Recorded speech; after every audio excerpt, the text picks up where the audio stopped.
Stream. Alright, I should be streaming. This is going to be a face cam video. And if my stream would pop up, that would be nice. Is it going to pop up? Let me refresh. Is it going to pop up? Yep, there we go. Alright, hello guys. Welcome. Alright, so before we get any viewers in here, let's read some Five Nights at Freddy's The Fourth Closet.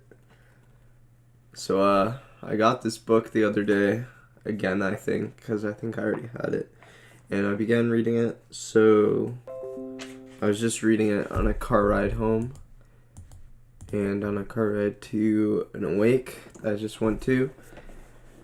So, let's start reading from where I just left off. So I was on page 106, Fourth Closet, and he said something before he lost consciousness. And what was that? John looked to Jessica briefly, then back to Jen. It has to have a range. It has to have a maximum range. He looked at her expectantly, but she showed no signs of recognition. I don't know what that means, she said.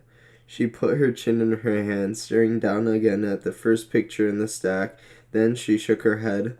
I know you mean well. She leaned back in the wooden chair, looking from John to Jessica and back again. I should tell you to go away to forget her. All these years, she trailed off, and then gave each of them a piercing look. Secrets petrify you. You harden yourself against the world to keep them safe, and the longer you keep them, the harder you become. Then one day you look in the mirror, and you realize you've turned to stone. She smiled sadly. I'm sorry. You're not going to tell us anything? We're here to help. We're Charlie's friends, Jessica insisted. If I didn't plan on telling you anything, I wouldn't have anything to be sorry about. If I didn't plan... Oh, okay, Jen said, her mouth almost forming a smile. John collected the photos to put back in his bag. I'm doing well style. I'm just reading this book, So, then after I read this chapter, I'm gonna hop on Five Nights at Freddy's. So, yeah.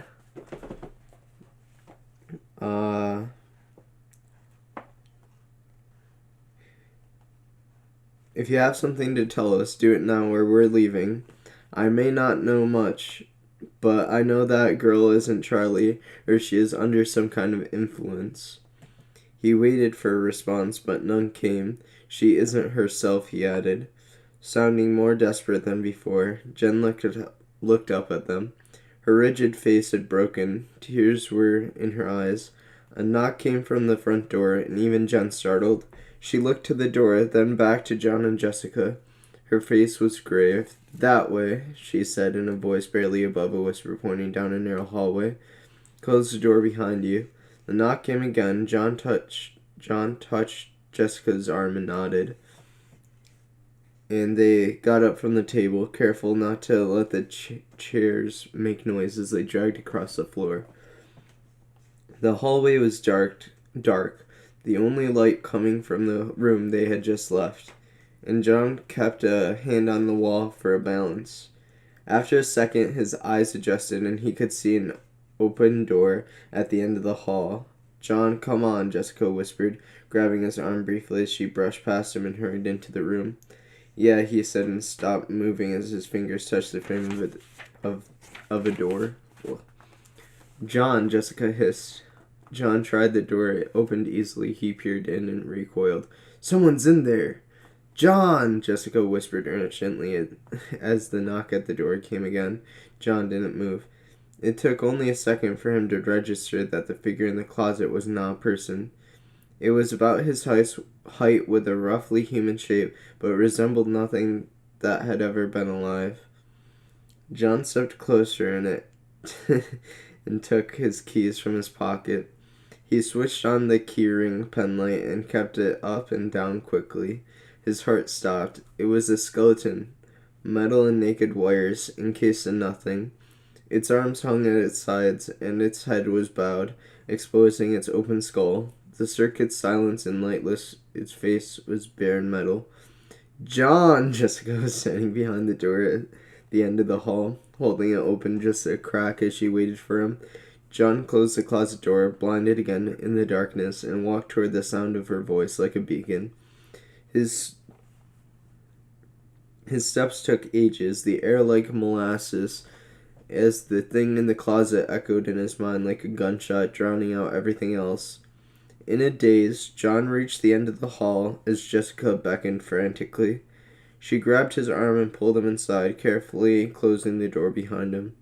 "What's wrong with you, John? What was in the closet?" she whispered, still holding onto his arm, her nails digging in, bringing him closer to reality. He swallowed. It was holding a knife. It was the machine Charlie's father had built to kill himself, he said hoarsely. Jessica's eyes widened, and she stared at him like he was a ghost. The knock came again, much louder, and they both jumped. This time they could hear Jen's footsteps walking toward the sound. Jessica bent and pressed her ear to the keyhole. "Do you see anything?" John whispered. The front door creaked as it opened. "Charlie." John could hear what Jen say. "What a nice surprise." Jessica twisted around in her crouch posture. "Charlie's here?" she said, scarcely whispering, and John shrugged. "Aunt Jen, it's so wonderful to see you again." Charlie's voice came through faintly, but clear. Jessica stayed where she was, listening for more, but John was restless, and he looked around the room. They were in a bedroom. They were in a bedroom. At least there was a bed, but it was mostly filled with cardboard boxes and old-fashioned wooden trunks. John stumbled around them for a moment, then froze, looking as though something bad had just occurred to him. He knelt quietly and opened one of the chests, moving slowly to make no sound. "John, what are you doing?" Jessica whispered angrily. "Something isn't right here," John breathed, glancing at the door. "Come on, this might be our only chance to find out what she's up to." John shuffled through some of the papers in the first chest, then closed the lid and flipped up the top of a nearby cardboard box. It was filled with computer parts and mechanisms he didn't recognize. A second and third held massive tangles of electric cable. "This looks like stuff I'd expect to find in Charlie's room," he murmured to himself. "Shh," Jessica hissed, pressing her ear back against the door to the hall. "What's going on out there?" John said under his breath. "I can barely hear anything." Jessica shook her head. "Let me know if you hear someone coming." Let me know if you hear someone coming." John moved to a large green chest, the paint almost entirely worn off. There was no lock. John knelt beside it, found the handle and heaved it open, then shuddered, falling back and pushing himself away. "Jessica," he gasped, moving back to the chest and leaning over it. "Shh!" Jessica hissed from the door, listening intently. "Jessica!" "What, John? I'm trying to listen." It's Charlie," he said hoarsely, "in the chest." "What?" Jessica whispered. She turned around in annoyance, her face falling. She dropped to her knees and crawled to the chest where John had gone back to looking down at what lay inside. Charlie was curled up in a fetal position. She looked like she was sleeping, with a pillow under her head and blankets surrounding her. Her brown hair was a mess, her face was round, she was wearing light gray sweatpants and a sweatshirt, both too large for her. John stared, his heart pounding so hard he could hear nothing but the rush of his own blood, not daring to hope until she took a breath, and then another. "She's alive!" John reached down into the trunk and touched her cheek. It was too cool. His mind snapped out of its first shock. "We have to get her out of here. She's sick." He stood and reached awkwardly into the trunk, then gently, cautiously lifted her out. He looked down at her in his arms, astonished. all his thoughts wordless except Charlie. Okay. Don't let me go. Don't let go. Wait. Don't let me go. Let go of me. What's happening? Someone touched her cheek. A brief, startling spot of warmth. It was gone just as quickly, leaving her cold than before. Come back, she tried to say, but she could not remember how to make the words come out. Charlie. That's my name. Someone is saying my name. Charlie tried to open her eyes. I know that voice. Someone's arms reached down under her, lifting her from the cramped, dark place she'd been so long that memories of somewhere else seemed like dreams. She still couldn't open her eyes. A woman said something. I know them. She couldn't remember their names. The first voice came again. It was a man's voice, and she felt its reverberation as he pulled her against his chest, holding her like a child. Warmth radiated from him. He was solid and alive. Even standing still, he was filled with movement. She could hear his heartbeat just beside her ear. I am alive. He said something else, and the rumble of it shook her whole body. The woman answered, and then she was jostled painfully. We're going somewhere. She still couldn't open her eyes. It's gonna be okay, Charlie, he whispered, and the sleeping world began to pull her down again. I want to stay, she began to panic. Then as she slipped into unconsciousness again, she grabbed hold of the last word he'd said. It's gonna be okay.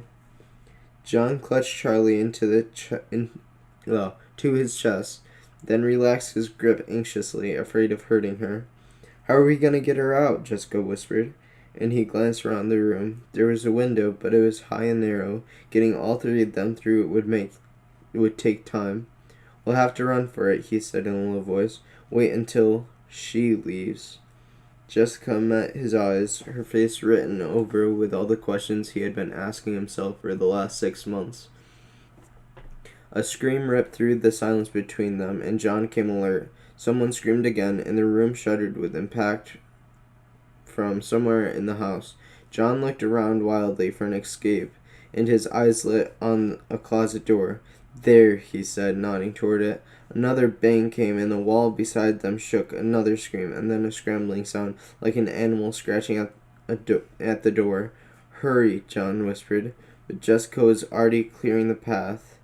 She moved ahead of him, moving aside boxes as quickly and soundlessly as she could, and he carried Charlie carefully behind, his whole being focused on holding her safe. Jessica shoved coats on hangers aside, making room, and they crammed themselves into the space. It's gonna be okay, Charlie, John whispered. Jessica closed the door behind them, then stopped, her hand on the knob. Wait, she whispered. What?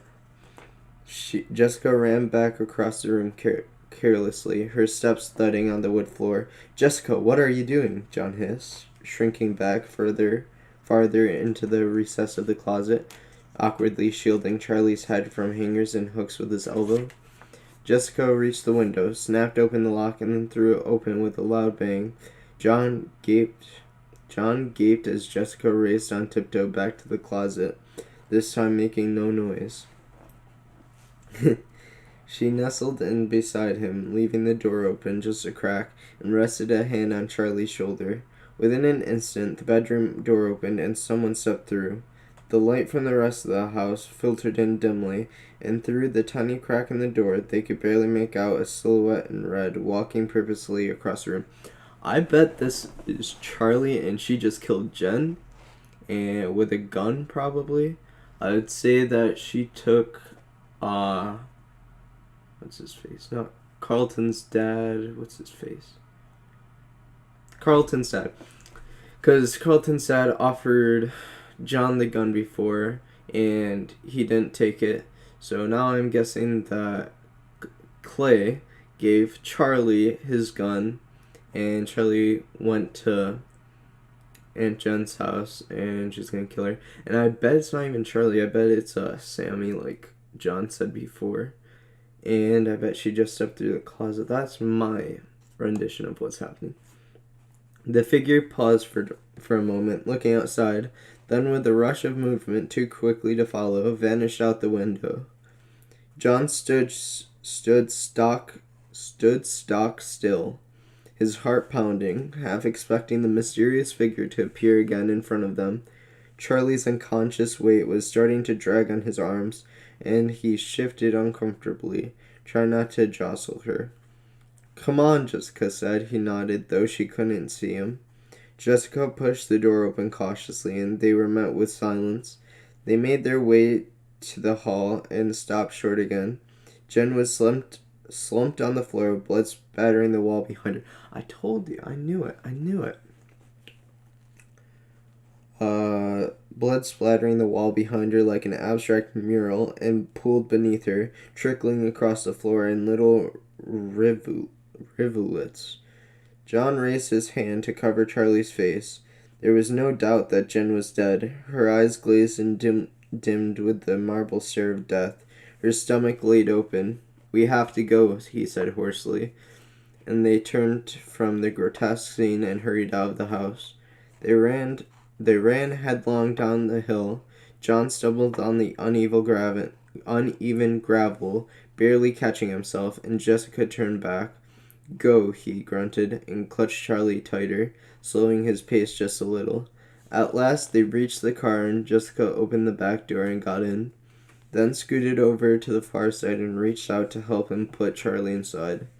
Together they laid her across the back seat, placing her head in Jessica's lap. John started the car.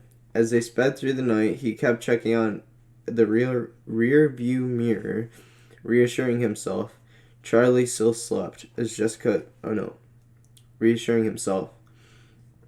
Charlie still slept as Jessica twined her fingers in her hair, looking down at her face in wonder. John met her eyes in the mirror and saw his own thoughts on her face. "She's here. She's alive." Charlie raced down the hill, exhilarated, almost leaping. She felt like if she went fast enough, she might take off and fly. So I think this is from the imposter Charlie's point of view. Her heart was beating in a new rhythm. The night air was cool and fresh, and all her senses felt heightened. She could see anything, hear anything, do anything. She reached the bottom of the hill and took off up the next one. She had parked her car behind it. She smiled into the night, picturing Aunt Jen's face, and the moment it had dawned on her what was about to happen. That smooth, near impermeable calm had ruptured. The cold-blooded woman had become a soft, frightened animal in the space of an instant. At least she had the dignity not to beg, Charlie thought. Or maybe she just knew it wouldn't help. She shivered, then shrugged.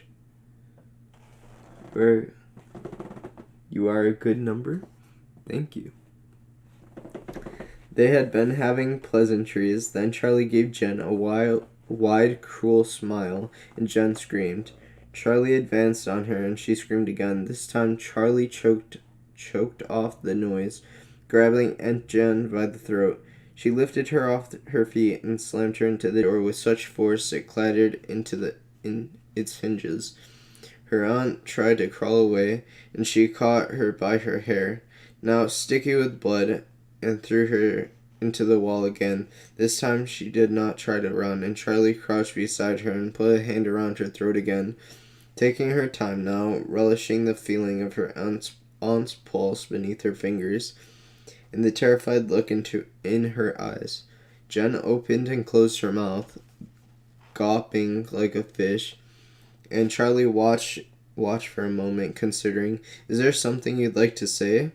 she asked mockingly. John made a tiny pained nod, and Charlie leaned in close so she could whisper, keeping an iron grip on her throat. Jen took a thin, riling breath, and Charlie reluctantly lightened the pressure enough to let her speak. Her aunt wheezed for a moment, trying twice to speak before the words made it out. "I've always loved you, Charlie." Charlie pulled back and gave Aunt Jen a calmed look. "I love you too," she said softly, and then ripped open her stomach. "I really do." Charlie reached her car She was running so fast she ran a few yards past it before she could stop. She wanted to keep running, to keep this feeling alive. She opened and closed her fists. The blood on them was tacky and growing uncomfortable. She started the car and opened the trunk to get out the first aid kit she always carried. Standing in the beam of the headlights, Charlie took out some gauze and hydrogen peroxide and carefully wiped her hands clean, finger by finger. When she was done, she examined them and nodded, satisfied. Then she got in her car and sped off in the dark. Well, that was fucking dark.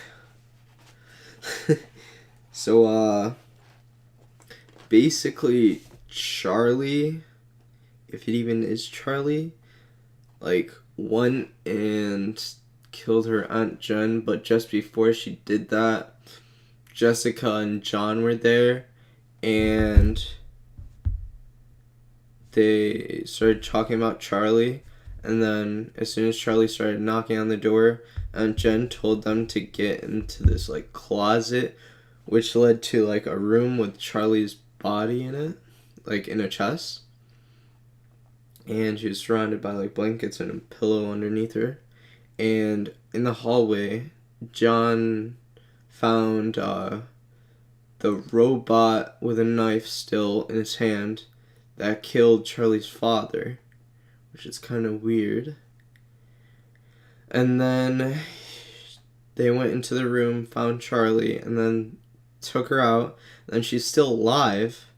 I don't know if it's like, if the theory about her being a robot is true, having multiple versions of herself, I don't know if it's the robot that got, like, crunched from the Springlock suit, or if it's just, like, a past Charlie, like a younger version. I bet it's the Springlock one, though. And that means that the new Charlie is either an older version of her that's a robot because she's a robot, or, which I don't think is likely, or John's theory about her being Sammy, short for Samantha, was right, and then she was raised by Springtrap, which could be. I kind of want to keep reading. Do you guys think I should keep reading? I'll wait for a minute.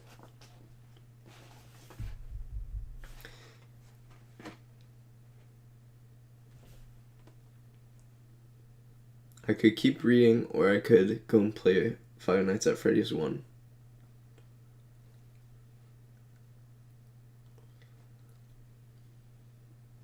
So, book or game? Oh, I got another viewer. Okay, so, should I do the book or the game? You decide. I don't care which one. I kind of want to keep reading, though. Any preference? Okay. 10, 9, 8, 7, 6, 5, 4, 3, 2, 1. Alright, I guess I'm going to keep reading then. Chapter 6. John was counting Charlie's breaths. 1, 2, 3, 4, in, out. Each intake of air, marker of the time going by, that this was real, that she was not going to vanish. Hours had passed, and the sky outside was lightening, but still he could not take his eyes off her. His bed was narrow. She was curled on her side as she had been in the trunk, her back pressed against the wall, and he was perched on the edge, careful not to touch her. Jessica had taken a brief nap on the couch, and now she was up again, pacing the short length of his bedroom. "John, we have to take her to a hospital," Jessica said for the second time she was awake since she awoke, and he shook his head. "We don't even know what's wrong with her," he said softly. Jessica made a frustrated noise in her throat. "That's all the more reason to take her to a hospital," she said, biting the words off individually. "I don't think she'll be safe. You think she's safe here? John didn't answer. 1, 2, 3, 4, in, out. He realized he was counting her breaths again, and he looked away. He could still hear her breathing, though, and the count went on. 9, 10, 11, 12. He could feel her presence beside him, even though they weren't touching. He had a constant awareness that she was close by. John? Jessica prompted, and he looked first at Charlie, then at Jessica. Clay said something, he said. At the hospital, Jessica frowned. Something else? No, before that, he had Ella at his house. That creepy doll from Charlie's bedroom? John hid a smile, remembering Jessica will like Ella. Jessica will like Ella. Charlie once confided to John she dresses like her, but when Charlie had spun the wheel at the end of her bed, the one that made Ella glide out from the closet on her track, proffering her little tea tray, Jessica took one look at the toddler-sized doll, screamed, and ran out of the room. Yeah, the creepy doll, he confirmed, his thoughts returning to the present. Jessica made an exaggerated shudder. I don't know how she could ever sleep knowing that thing was in her closet. It wasn't the only closet, John said, furrowing his brow. There were 2 more. Ella was in the littlest one. Well, it wasn't the location that creeped me out. I'm fine with closets. I take that back. I didn't like the last one we were in, Jessica said dryly. I wish I could go back to that house. Charlie's old house? It collapsed. It's gone, Jessica interrupted him, and he sighed. Ella turned up in the wreckage, but Clay and Charlie wasn't interested in keeping her. It seemed so unlike her. Her father made that doll for her. Yeah, Jessica stopped pacing and leaned against the wall, letting everything sink in. You were right, John. She opened her hands in a helpless gesture. The other Charlie, she's an imposter. You were right. So what do we do? John looked down again at Charlie, who stirred in her sleep. Charlie? He whispered. She made a plaintive sound, then was still again. John glanced thoughtfully at his dresser. After a moment, he went to it and began digging through the top drawer. What are you looking for? Jessica asked. There was an old photo, one I found when Charlie and I were looking through her dad's stuff. It was Charlie when she was little. I know it's in here somewhere. Jessica watched him for a moment, then leaned over as something caught her attention. She crouched beside the dresser and pulled at the corner of something sticking out from underneath. This? She asked. Yeah, that's it. John took the picture carefully and studied it. Okay. I had another thought while reading. So, earlier in the book, like last chapter, maybe it was last chapter, but I think it was chapter 4, John went outside of Clay's house after he went to have a talk with him about, like, Charlie and his date, and he saw this, like, clown dress up. I thought it might be Baby at first, like, the clown animatronic, because he said that she looked robotic and stuff, but then said that, like, it could just be a person. So I'm thinking about the, theory about Charlie being a robot, is that maybe she painted herself to be a clown and then went to Clay's house and then beat him up and left him bloodied and stuff. Just a thought. If she's a robot, that is. Who knows? Alright. John, I realize you're having a sentimental moment right now, but we really need to get Charlie to the hospital. Jessica peered over his shoulder. What is all that stuff behind her in the picture? Cups and plates? She was having a tea party, John whispered. I have to go to Clay's house, he added after a moment. Clay's still in the hospital. Okay, wait. But, okay, I was thinking again.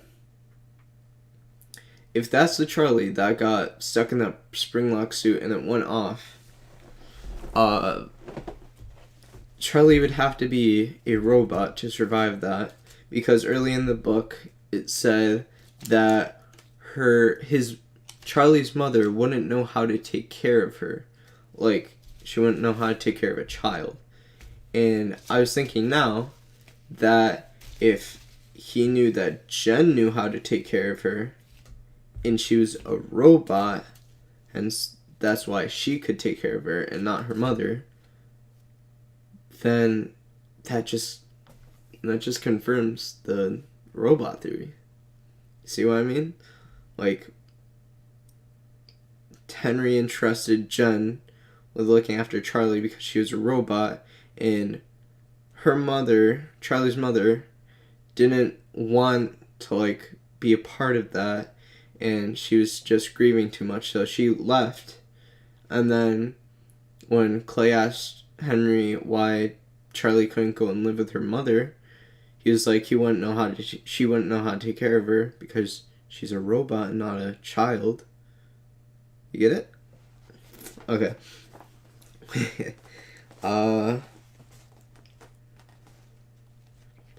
She was having a tea party, John whispered. I have to go to Clay's house, he added after a moment. Clay's still in the hospital. I have to go back to his house. Stay here, take care of Charlie. What's going on? Jessica demanded as John grabbed his car keys from the dresser. What am I supposed to do if not Charlie shows up? You saw what she did to Aunt Jen. She is probably the one who got Clay. I just said that. And now she's gonna be after Charlie too. Our Charlie. John stopped, rubbing his temples with one hand. Don't let her in, he said finally. Bolt the door after me. Push the couch across the door. I'll be back. John! He left. He waited on the top stoop until he heard the deadbolt fall into place, then hurried to his car. Okay, so the 3 dots mean we're like somewhere else, and then we're still following John to Clay Burke's house. John pulled into Clay Burke's driveway too fast, slamming on the brakes and skidding onto the lawn. He rang the doorbell and waited long enough to confirm that no one was there. He tried the knob and found it locked, then tried to act casual as he strolled along around to the back of the house. He didn't think the neighbors could see through the hedges separating the houses, but there was no reason not to be careful.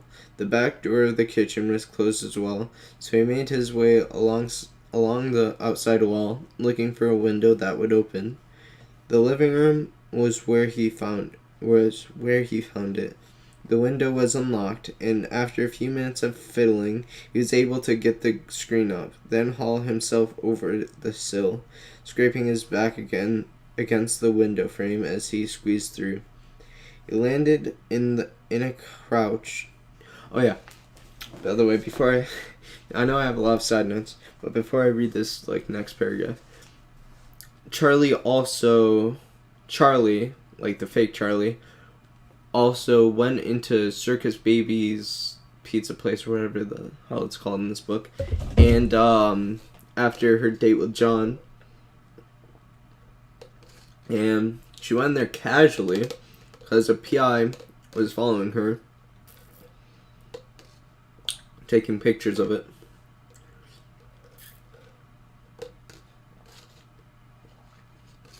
Quick break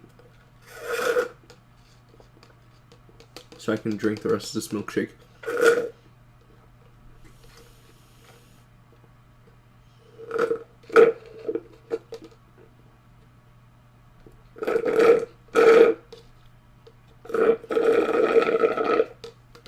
So, what this could mean is that, what I think it means is that John was right about this Charlie being, Sammy being abducted by Springtrap. Then he raised her to be like a murderer and replace Charlie, like the real Charlie, and become Charlie. So, yeah. Okay, next paragraph. He landed in a crouch and stayed there for a moment, listening. Oh, and by the way, Sammy is, if this is the thing, Sammy, Charlie's twin brother, I think they call him her brother or something, was abducted next to Charlie in a storage closet. Yeah. But the thing is, why would Springtrap leave one child and take the other? See, he wouldn't, because Charlie wasn't there. That memory was programmed into her mind because she is a robot. Just something to think about. Enjoy your meal from this movie. Oh, I already did. He landed in a crouch and stayed there for a moment, listening. The house had a thick hush and a closed-up stale smell. Carlton must have slept at the hospital. John got up and went to Clay's study, not bothering to be quiet. He balked when he saw the wreckage. He hadn't forgot the scene. The door smashed, the furniture upturned, and paper scattered all over the floor like carpeting. But it was still a shock to see it. There was also a dark stain on the floor where he'd found Clay lying. John stepped over it carefully and went into the office. He scanned the room quickly. Only one corner remained undisturbed. Ella was standing there, almost concealed, behind a standing lamp, her tea tray steady in front of her. "Hey, Ella," he said suspiciously. "Do you have something that you want to tell me?" he said as he turned his attention to the clutter in the room.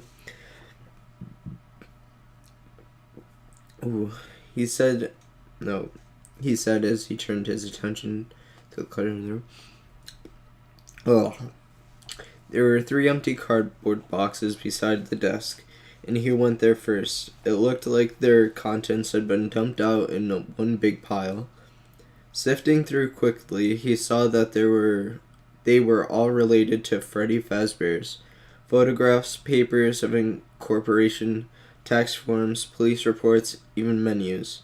"Where do I start?" he murmured. He came to a photograph of Charlie and her father. Charlie was smiling. Her father was holding her on his hip, pointing to something in the distance. He set it down and kept looking. Among the papers and photos were other things. The random computer chips and mechanical parts that seemed to turn up everywhere. He checked his watch. He was getting nervous at leaving Jessica alone with Charlie so long. He looked at Ella in the corner. "You know what I'm looking for?" You know what I'm looking for, don't you?" he asked the doll, then sighed and went back to the pile. On his hands and knees, he surveyed the area, and this time he noticed a small cardboard box beneath Clay's desk. It was only a few inches across, sealed with packing tape, but a corner had ripped open, spilling out parts of its contents. John could see a bolt and a small strand of copper wire stuck to the tape on the outside. He crawled under the desk and grabbed it, then ripped the hole wider, not bothering with the tape. He stood and dumped out the rest of it on Clay's desk. It was filled with more wires and parts. John shook the box and it rattled, and he banged on it until the thing that was stuck came out, a square circuit board attached to a tangle of wires. He studied it for a second before putting it aside and dropped the box, then spread the parts across the desk surface in a single layer, then sat down and peered at them one by one, hoping for something familiar. It took less than 10 seconds to find it, a thin disc about the size of a $50 coin. So the discs that I think they're referring to here were the discs in the twisted ones, which basically augmented reality. That may not be the right term, because I think that's...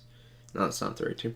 So basically, altered reality, well, it alter your brain, filling it with like random like noises that your brain would just have to picture whatever it was you were looking at, like fill in the gaps basically. So William Afton created these discs and put them in some of the animatronics that he created last book, because they were like botchy looking and not like organic looking, because they were like all made out of metal and not looking like friendly. So he put those discs in, and basically whoever like was looking at them when the chips were active, they saw like a bear that had like skin and fur instead of just metal, and it looked a lot friendlier. So that's what this disc is. The size of a half dollar coin. His heart skipped, and he held the thing up, squinting at it until he saw the tiny words engraved along the edge in flowing, old-fashioned script. After Robotics LLC. Yep, it's the disc. He swallowed, remembering the incapacitating nausea the last disc produced in him. He also remembered the more substantial effects the disc was capable of. John glanced back at Ella, then stood and approached her. He knelt beside her, holding the disc firmly in his hand with his thumbnail under the switch on its side. John's balance wavered. He set his jaw firmly and flipped the switch. In an instant, Ella was gone. In her place was a human child, a toddler. She had short, frizzy brown hair and a round face and a happy smile. Her chubby hands gripped the tea tray determinedly. Only her absolute stiffness indicated that she was not alive. That and her vacant eyes staring sightlessly ahead. "Can you hear me?" he asked softly. There was no movement. The little girl was no more responsive than Ella. He reached out to touch her cheek, then pulled his hand back suddenly, revolted. Her skin was warm and pliable, alive. He stood and went back to the desk, keeping his eyes on the girl. John clawed at the tiny switch again, flipping it back, and the toddler shimmered and blurred for a second. Then the image solidified. Ella stood calmly in her place again, nothing more than a large toy doll. John sat down heavily. "Maximum range," he muttered to himself, recalling Clay's brief moment of consciousness at the hospital. But the photographs he'd insisted. Wait. The range. Oh, okay. So I think I get it now. Kinda. So Clay is bringing up the fact that the discs have a range. And when the PI or whatever was taking the pictures of Charlie, she must not be like a human because the disc. So the discs have a maximum range. So when he's taking the pictures, he's saying that she's out of the range, meaning that she's not human, meaning that she's either a robot that, like, she's either a robot or that Afton created to, like, go as Charlie. Like the murder robot that Jen had, kinda, but like with a disc. Or it's Sammy, and he's like a dude, maybe it's a girl, who knows, and she has a disc, or he has a disc that makes him or her look like Charlie. Those are my two interpretations. Okay, of what he's saying. Recalling, hospital. But the photographs he insisted on giving them hadn't revealed anything, or had they? He went to Clay's desk and picked up the phone. There was a dial tone. It had not been damaged when the place was ransacked. He dialed his own number. "Please pick up, Jessica," he thought. "Hello? Jessica, it's me." "Who's me?" "John." "Right." "Who's me?" "John!" "Right, sorry. I'm a little jumpy. Charlie's fine. I mean, she's still asleep. She's not worse." "Good. That's not why I called, though. I need you to meet me at the library. Bring the envelope Clay gave us. It's in my backpack." "All the pictures are gone," Jessica said. "We left them at Jen's house when we fled for our lives, remember?" She added with a hint of sarcasm. "I know, we don't need the pictures. There was a roll of microfilm in the envelope." There was a pause on the other end. "Then I'll see you there." John turned to look at Ella, scratching his thumb thoughtfully across the surface of the disc. "And you're coming with me," he said quietly to Ella. He picked her up gingerly, repelled by what he had seen, but she felt just like the doll she seemed to be. She was large enough to be awkward to carry, so he placed her on his hip like a human child and left through the front door. He stowed the doll in his trunk, put the picture of Charlie and her father in the visor, and pulled out of Clay's driveway. When John got to the library, Jessica was already in conversation with the librarian, a middle-aged man with an irritated expression. If you want to use the microfiche reader, I need you to tell me what you want to look at. Would you like to see the index of our archives, he asked. Sounded like he had asked a question several times today. No, that's all right. I just need to use the machine, Jessica said. The librarian smiled tensely. The reader is for looking at microfilm. What microfilm do you want to look at? He asked very slowly. I think that he's thinking it's like some dirty stuff, if you know what I mean. I brought my own, Jessica said breezily. The librarian sighed. Do you know how to use the machine? No, she said after a moment's thought. John stepped forward quickly. I know how to use it. I'm with her. Can you just let us into the room? The librarian nodded warily, and they followed him to a small back room where the microfilm reader was set up. You thread the film through there, he said, and turn the knobs to advance it. He gave John a suspicious look. Got it? Yes, thank you for your help. We are very appreciative, John said it as he glared at Jessica. As the door closed behind the librarian, Jessica pulled the film out of her pocket and handed it over. Okay, what are we looking for? She asked, excitedly, clapping her hands with anxious energy. Slow down, okay, John said wearily.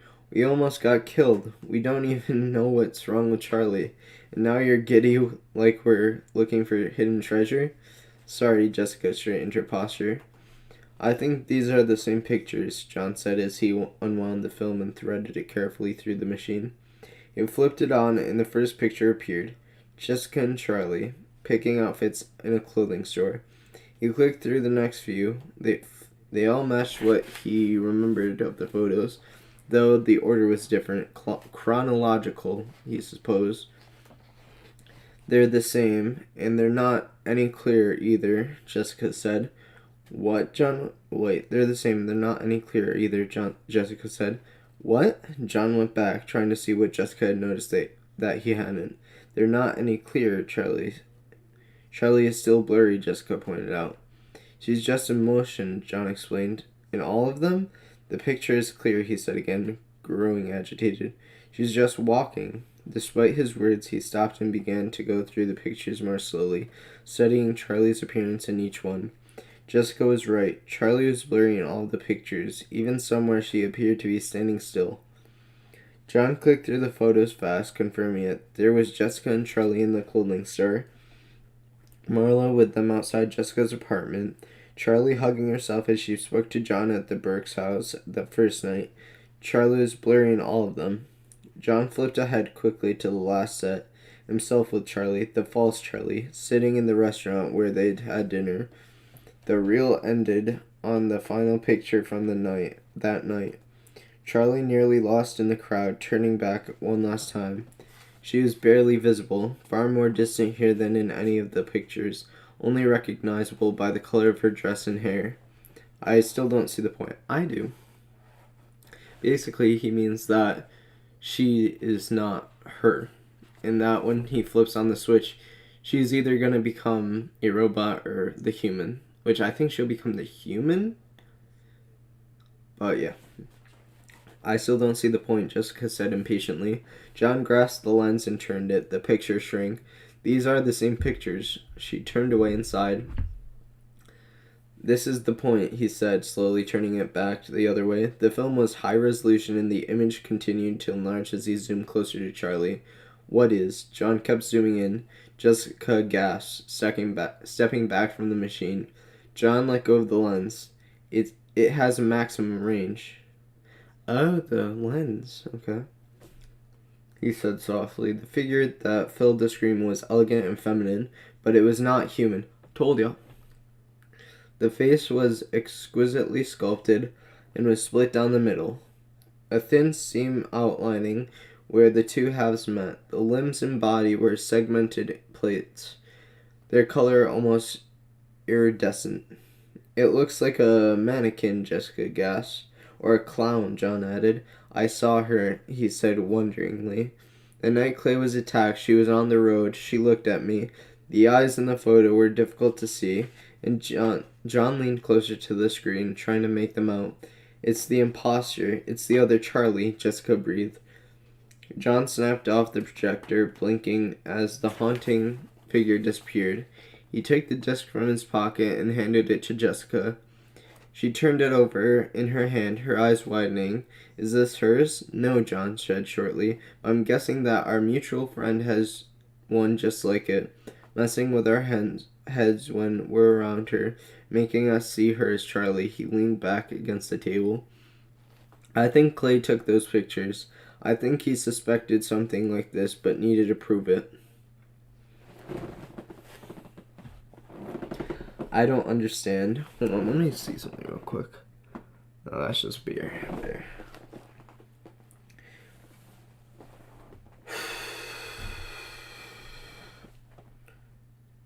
I don't understand. These things, these discs, send out signals that overwhelm your brain, causing you... Okay, this is what I was explaining earlier. These things, these discs, send out signals that overwhelm your brain, causing you to not see what's really in front of you.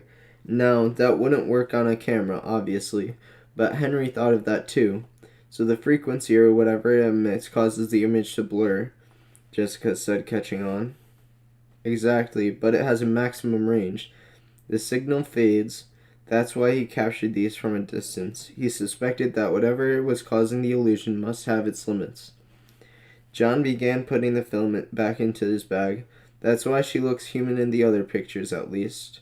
At least, human enough when blurred. Jessica studied the disc again for a moment before John took it back. I still don't understand, she said. She looked around as though suddenly afraid of being caught. I think it's exactly what I suspected, he said, except I was completely wrong. Oh, that makes perfect sense, Jessica quipped. I had all these theories about Charlie, John said, and even though I may have been wrong about the details, I suspected that Charlie, our Charlie, had been swapped out with an imposter, but it wasn't a twin brother or twin sister. Afton swapped her out with this. A robot? Jessica said skeptically. Like from Freddy's? That was different. Kids had been murdered. Those robots were haunted. I don't even believe in hauntings. Those things were haunted. Robots like what you're talking about don't exist, at least not yet. Plus she knew everything Charlie did. How could Afton have programmed that? She didn't know everything, though. She blamed all the gaps in her memory on the near-death experience. Her personality changed, everything changed, and we all believed she had just turned over a new leaf, he said bitterly. You didn't, Jessica said, and he met her eyes. Yeah, but I wanted to. Something just wasn't right. Jessica was quiet for a moment. Why did she kill Jen? She said abruptly. What? Why would she kill Jen? She repeated. Charlie's Aunt Jen knew her better than anyone, John said. She must have known she couldn't fool her. Yeah, maybe, Jessica bit her lip. Then her face took on a look of alarm. Or she went there to find Charlie, John cut in. John, we left her alone. We have to go back. John was already out the door, running headlong across the library to the exit. Jessica ran after him. They both got into John's car, and he hit the gas, clenching his jaw as they sped toward his apartment. So, that's the end of chapter 6. Okay. Do we keep reading or do we play Five Nights at Freddy's? I don't care. Honestly, I'd prefer to keep reading, but up to you.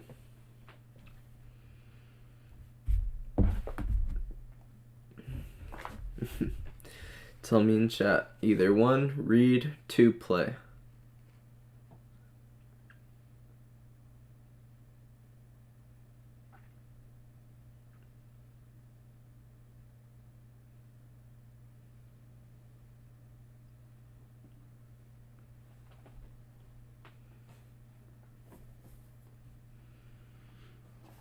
Going once, going twice, going 3 times, sold. Okay, chapter 7 it is. Have you forgotten something? The man snapped, and the woman gave him a level stare. I forgot nothing. Then why are you not already on your way? He lifted his arm weakly and gestured toward the door. Time is running short, she said. I do not understand why we are spending our time, your time, pursuing this thing. I'm better used there. The man was silent. We are seeing results, she added, but he shook his head. We are seeing nothing. He held up a finger before she could protest. Anyone can discover a fire already burning, but Henry found a unique spark, created something truly different, something he didn't deserve or intend to stumble upon. He gave the woman a sharp look. You'll bring it to me. The woman cast her eyes to the floor, and when she spoke there was something pleading in her voice. Am I not enough? She asked softly. No, you're not, he said firmly, looking away. The woman paused, then walked out the door, not looking back. Okay, so the woman is, I would assume, that robot thing, and the man would be Michael Afton, Springtrap, whatever you want to call him, Dave. Neither of them spoke as they sped toward John's apartment. He gripped the wheel until his knuckles turned white, trying not to imagine what they might find. When he turned into the lot, he let out a shaky breath. The few cars belonged to his neighbors, and his door was intact. He gave Jessica a curt nod, and they got out of the car. Jessica followed close behind and stood beside him, facing the parking lot. As he unlocked the door, Jessica jabbed him in the side hard with her elbow, just as he was about to turn the key, and he jerked it back from the lock.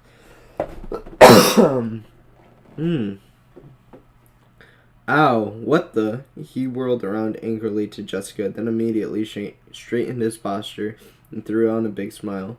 Charlie, he blurted. The elegant woman approached them, and John reflexively took a step back. Where did you come from? I mean, we didn't see your car. What a nice surprise, he added hastily. The woman, who was not Charlie, smiled easily. I've been out walking. I wanted to clear my head. I realized I was near you, and I thought I'd stop by. Is that okay? John nodded, stalling for time. Of course, it's great to see you, John blurted, painfully aware that he was overselling. My place is a mess, though. Bachelor pad, you know. He forced a grin. Do you and Jessica mind waiting out here while I clean up a little? Charlie laughed. John, you saw my dorm room last year. I can handle a little mess. Well, unlike you last year. I'm not working on a crazy, brilliant science project, so I have no excuse, he said. Jessica jumped in. How about that project, Charlie? Did you keep working on it? How's it looking? Charlie turned to Jessica as if seeing her for the first time. I lost interest, she said. John seized his chance. He unlocked the door, slipped inside, and locked it behind him before the imposter could follow. In his bedroom, his Charlie, was still curled up on his bed, her back pressed against the wall. She didn't look like she'd moved since he left. Charlie, he whispered, I'm sorry, but I have to move you now. I'll be careful. He scooped her up with care. She was warm in his arms, and her eyes... I don't know what that means. Hold on, wait, let me Google Translate this real quick. Hold on.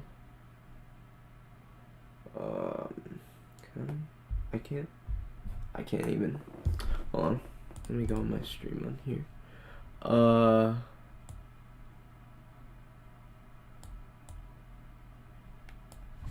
Control C. Google Translate.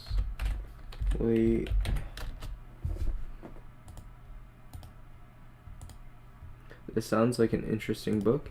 It is indeed.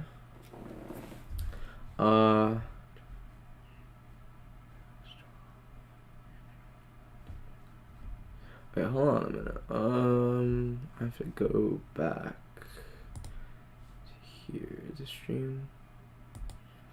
Okay, I guess we could just stay here then. Let's minimize this. Okay, so where was I?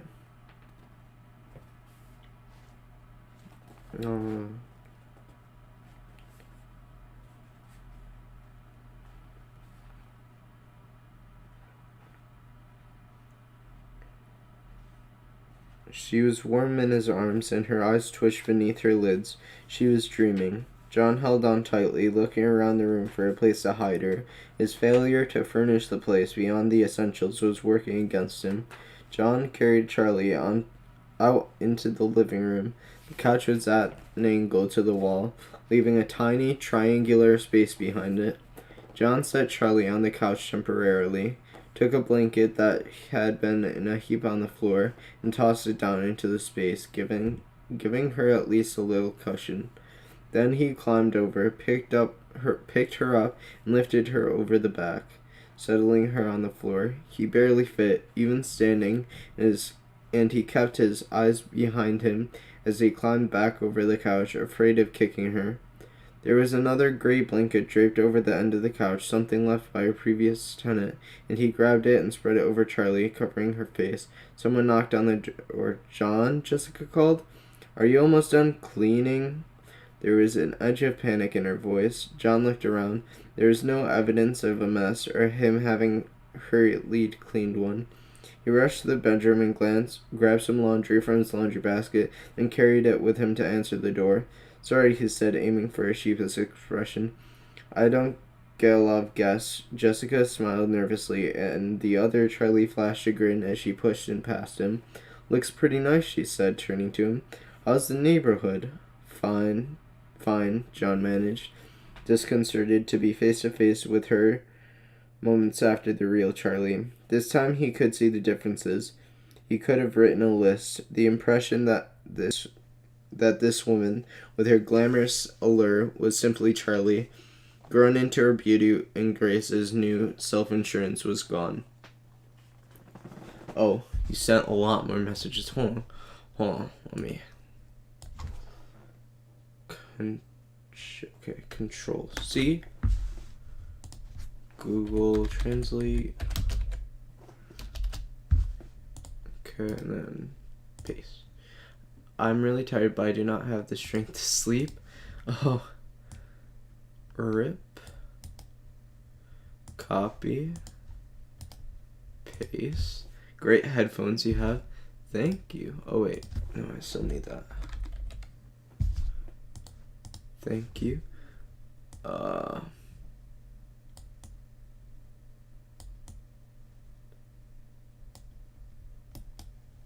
Copy. Paste. Bali, literally chocolate with whipped cream. What?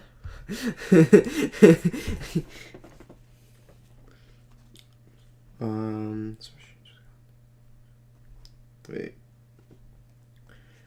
Was simply Charlie, grown into her beauty with grace and new self-assurance, was gone. Now the individual features stuck out on her face like warts, each one a marker that this was not Charlie. Nose too narrow, cheeks too hollow, eyes too far apart, hairline too high, eyebrows at the wrong angle. The disparities were minute.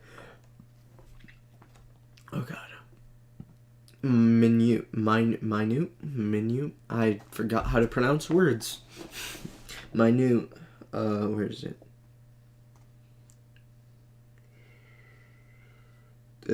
The disparities were minute, millimeters or less. The only way to be sure would be to look at Charlie and her robotic double side by side, or one right after the other. The imposter Charlie gave him a subtle smile and shifted her balance, as though about to come closer.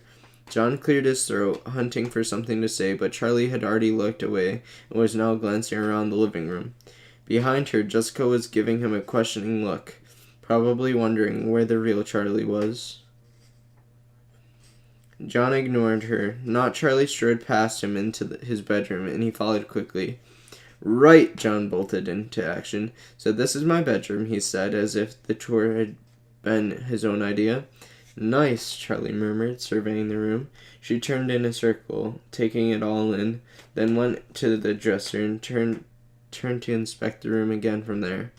"So hey, we should all go hang out later or something," Jessica said suddenly, but Charlie didn't answer. Instead, she knelt slowly and peered under the bed.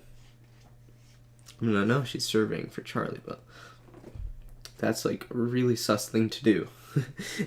Jessica and John exchanged a nervous glance. Not much to see, it's just me here, John laughed. Jessica elbowed him and made a disapproving expression. I'm being too obvious again, he realized.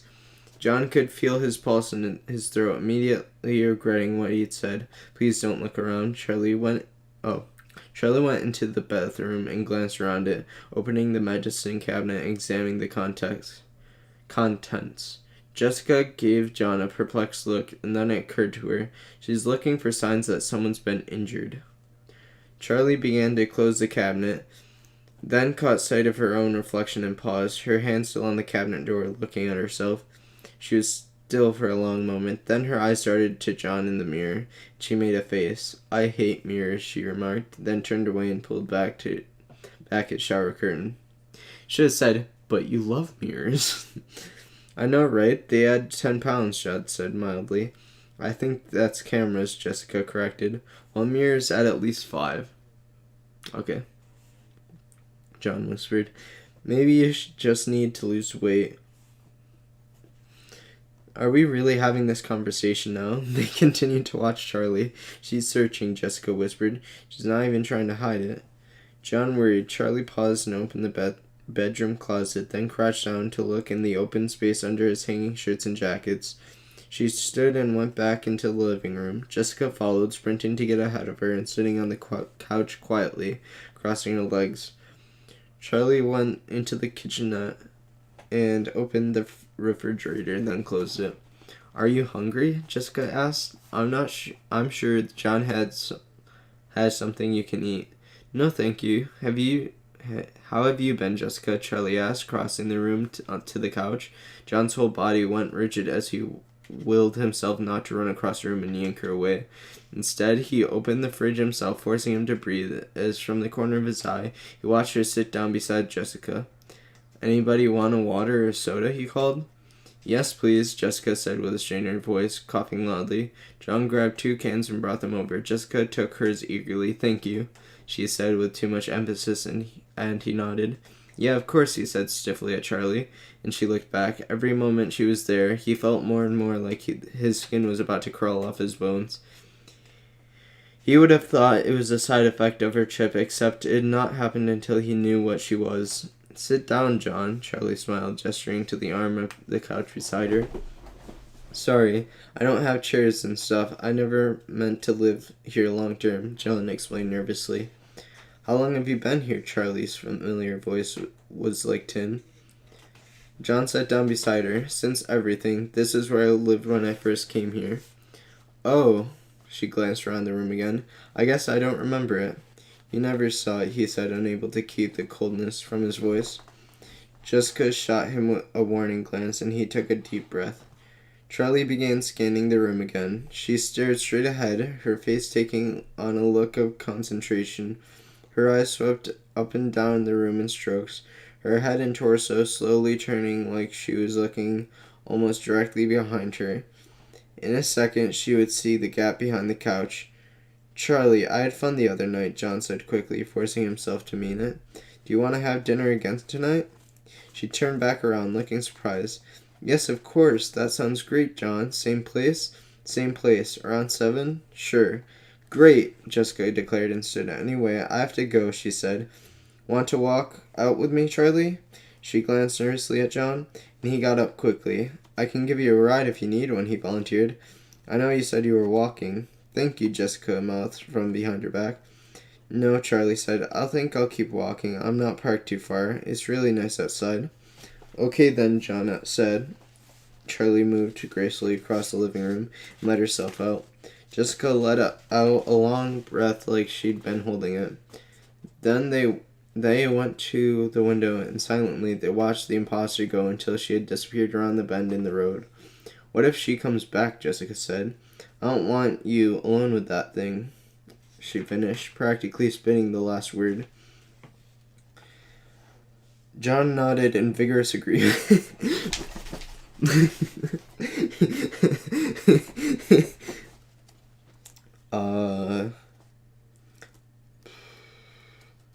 I don't want to be alone with her either, he said. Jessica looked thoughtful for a moment.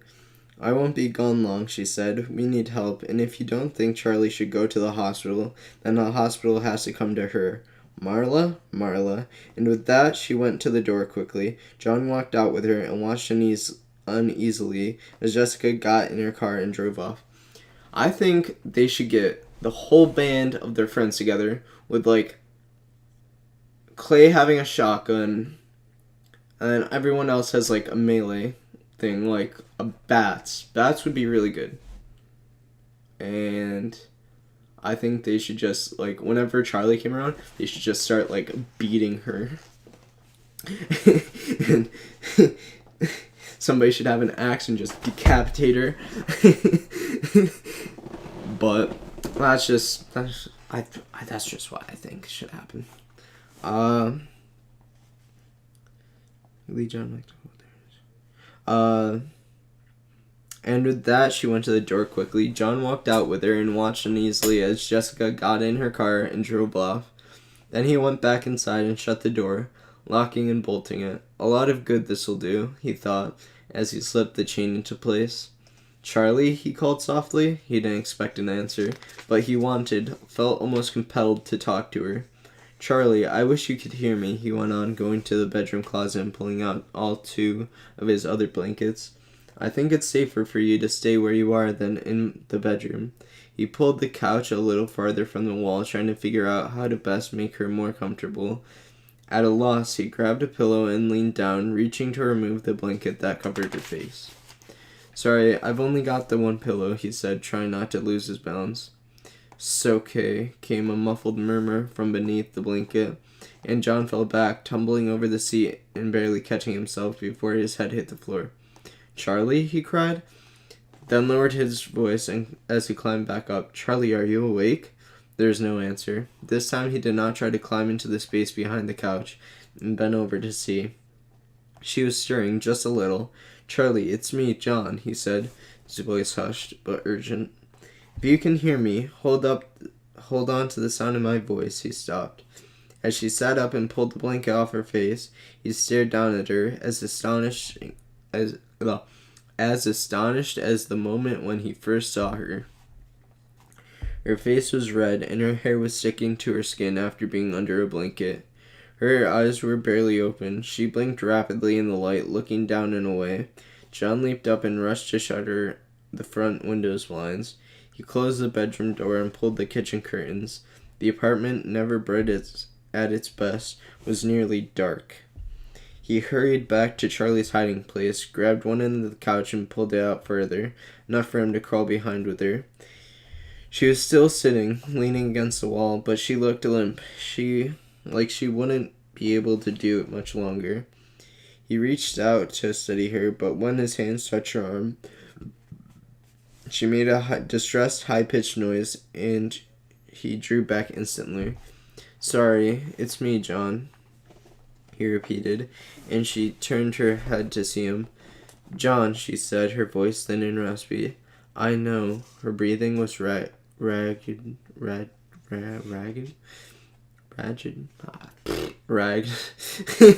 and talking seemed to take effort. She reached out feebly with one hand. "What do you need?" he asked, searching her face. She reached out further, and then he understood. He took her hand. "I won't ever let go of you again," he whispered. She smiled faintly. "Could get awkward," she whispered. She opened her mouth as if to go on, then sighed, shuddering. John scooted closer, alarmed. "What's," she took another breath, "wrong with me?" She finished in a rush. She opened her eyes, looking at him plaintively. "How do you feel?" he asked, avoiding the question. "Tired. Everything hurts," she said haltingly, her eyes drifting shut, and he clenched his jaw, trying to keep his face neutral. "I'm trying to help you," he said finally. "Look, you have to know there's something out here impersonating you, saying that she is you." Her eyes snapped open and squeezed his hand suddenly. She was alert. "She looks just like you. I don't know why. I don't know what she's after, but I'm going to find out, and I'm going to help you." "Afton," she breathed, her voice barely audible, and John quickly reached over the couch to grab the pillow he'd brought. "Can you lift your head?" he asked, and she did, slightly, letting him slide the pillow into place. We know it's Afton, he said, picking up her hand when she was settled again. She squeezed it lightly. I have one of those chips, Afton Robotics. Charlie, I've got this. Clay's helping, and Jessica, and we're getting Marley to help you get better. It's going to be okay, okay? But Charlie had drifted back into unconsciousness. He had no idea how much she had heard or understood. Her hand had gone limp in his own.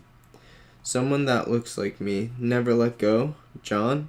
Charlie struggled to order her thoughts. Things that had made sense a moment ago were losing their shape, drifting out of reach in a dozen directions, like petals on the water. The door. It's going to be okay, John said, but she didn't know if he said it in her head or in the world. She felt herself slipping back into the dark.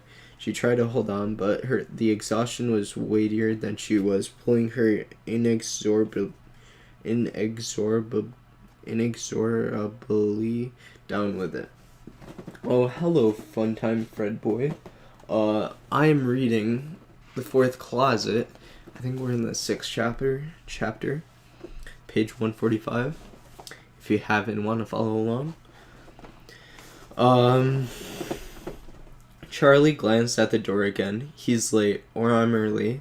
She picked up the fork in front of her and ran her thumb over the smooth metal. The tines hit her water glass with a clear ding, and she smiled at the sound. She hit the glass again. How much does he know? Ooh.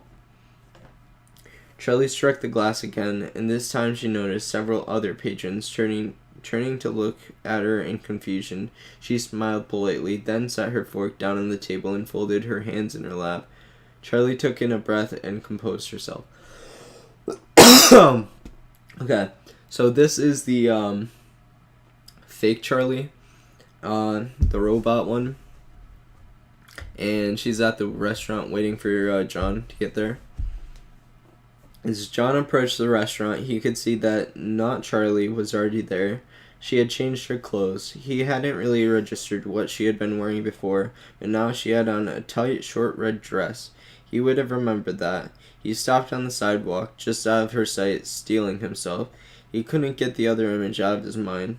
The painted face with this soldering line splitting it down the middle. Charlie was sitting back in her chair. There was nothing in front of her but a water glass. She had ordered food when they last met here, but John couldn't picture her actually eating it. He couldn't remember noticing her not eating it either. "Stop stalling," came a crackling voice from his waist, and he jumped. He extricated the walkie-talkie from his jacket pocket and turned away from the restaurant before speaking into it, just in case not Charlie looked out. "I'm not stalling," he said. "You shouldn't be able to hear us," Jessica's distorted voice reminded him. "Did you tape the button down?" "Right, hang on." John examined the walkie-talkie. The tape he had placed over the button to transmit had come loose. He replaced it, flattening it down against the uneven surface with his fingernail. He slipped the device back in his pocket and went inside. Okay, so it's kind of like a recon mission, kind of. John glanced briefly around the restaurant as he entered. Jessica and Carlton were huddled together in a high-backed booth out of Charlie's sight. "Can you both still hear me?" John whispered.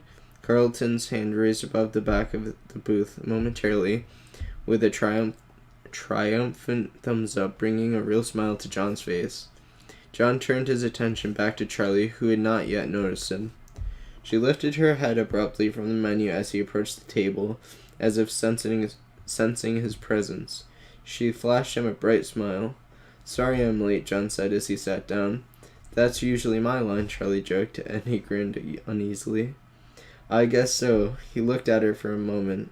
He had rehearsed things to say, but his mind had gone blank.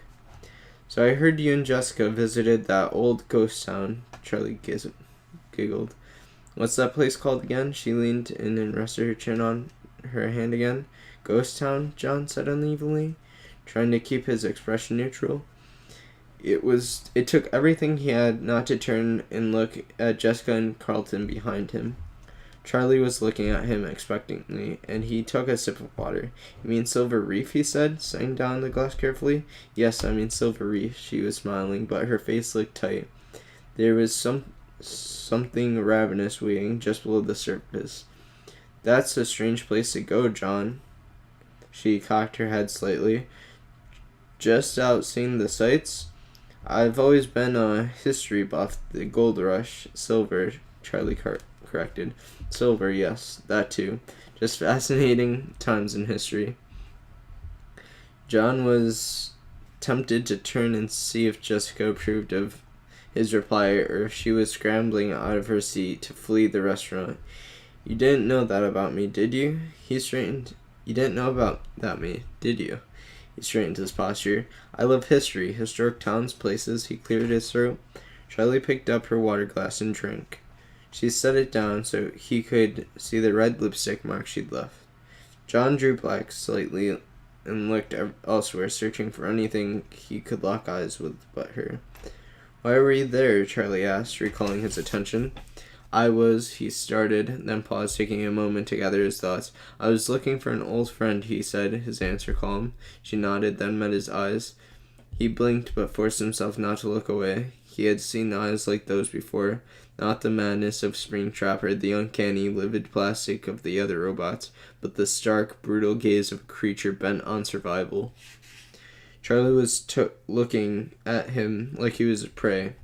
"Did you find your old friend?" she asked, her tone warm and out of place. "Yes, I did." She said no, John said, not flinching from her stare. Charlie's eyes narrowed, and the facade between them growing thinner by the moment. John leaned forward on his crossed arms, resting all his weight on the table between them. "I found her," he said in a low voice. There was a brief flare of something on Charlie's face, surprise maybe, and she leaned in closer across the table, mimicking his pose. John tried not to flinch as Charlie's arm slid closer to his. "Where is she?" Charlie asked, her tone as soft as John's. Her smile was gone. "I don't know what it will take to show these people what you really are," John said, "but I can try all sorts of things before you make it out that door."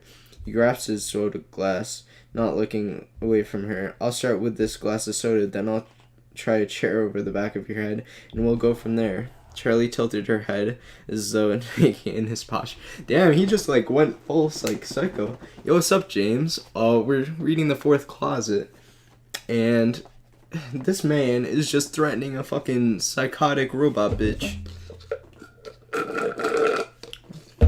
He's supposed to keep calm and not throw out his information. And he's like, you know what, fuck it. If you get up from that, I'm gonna fucking kill you. But not really kill you, I'm just gonna make sure everyone knows that you're a robot." Charlie tilted her head as though taking in his posture. He knew his hand was twitching, and his face was red. His heart was racing. He could feel his pulse pounding at his throat. Charlie smiled, then stood and gently leaned over the table. John set his jaw, keeping his eyes fixed on her. Charlie kissed his cheek, placing a hand on the side of his neck, keeping it there as she moved away, watching his eyes. Charlie smiled, her fingers resting on his pulse for a scant moment before letting them drift away. John snapped back in his seat as if she'd been holding him in place. "Thank you for dinner, John," she said, the words sounding almost giddy. She slowed, let her hand recoil as if relishing the moment. "It's always so wonderful to see you." She turned away, not waiting for a response, and went to pay the bill. There was a long pause. "She's gone." John's voice came over the walkie-talkie. Jessica looked to Carlton. He seemed slightly in shock, staring after Charlie like he'd been hypnotized. Carlton! Jessica hissed. He snapped out of it, shaking his head. "She looks hot," Carlton said. Jessica reared back and slapped Carlton as hard as she could. "You idiot! You're supposed to be watching his back, not watching her butt." "Besides, she put your father in the hospital." No, I know, very serious. It doesn't sound like you're taking this very seriously." That was me. He trailed off, obviously distracted. "Why did I even bring you along?" Jessica scooted out of the booth and got to her feet clumsily. Where are you going? Carlton asked. I have an idea. Stay here, Jessica sighed. You take my car. Carlton called after, but she didn't stop to answer, merely threw her car keys behind her.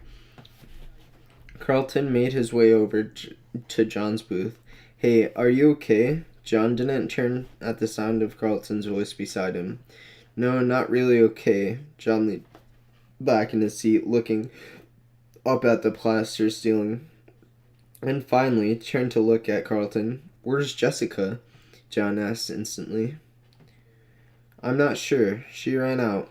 Carlton gestured toward the parking lot, and John turned just in time to see Charlie pull out onto the road and drive away. She did something stupid, didn't she? John said wearily. Carlton met his eyes, and they both ran for the door. Wait. What? Wait, did Jessica give Charlie the keys? Jessica kept low and snuck to the back exit of the restaurant. She could see Charlie was still standing at the front desk taking care of the bill. Jessica slipped out the back door and ran around the perimeter of the building, her high heels clacking on the sidewalk. She yanked them off and threw them into the bushes, then kept running. So what are you reading? Fourth closet.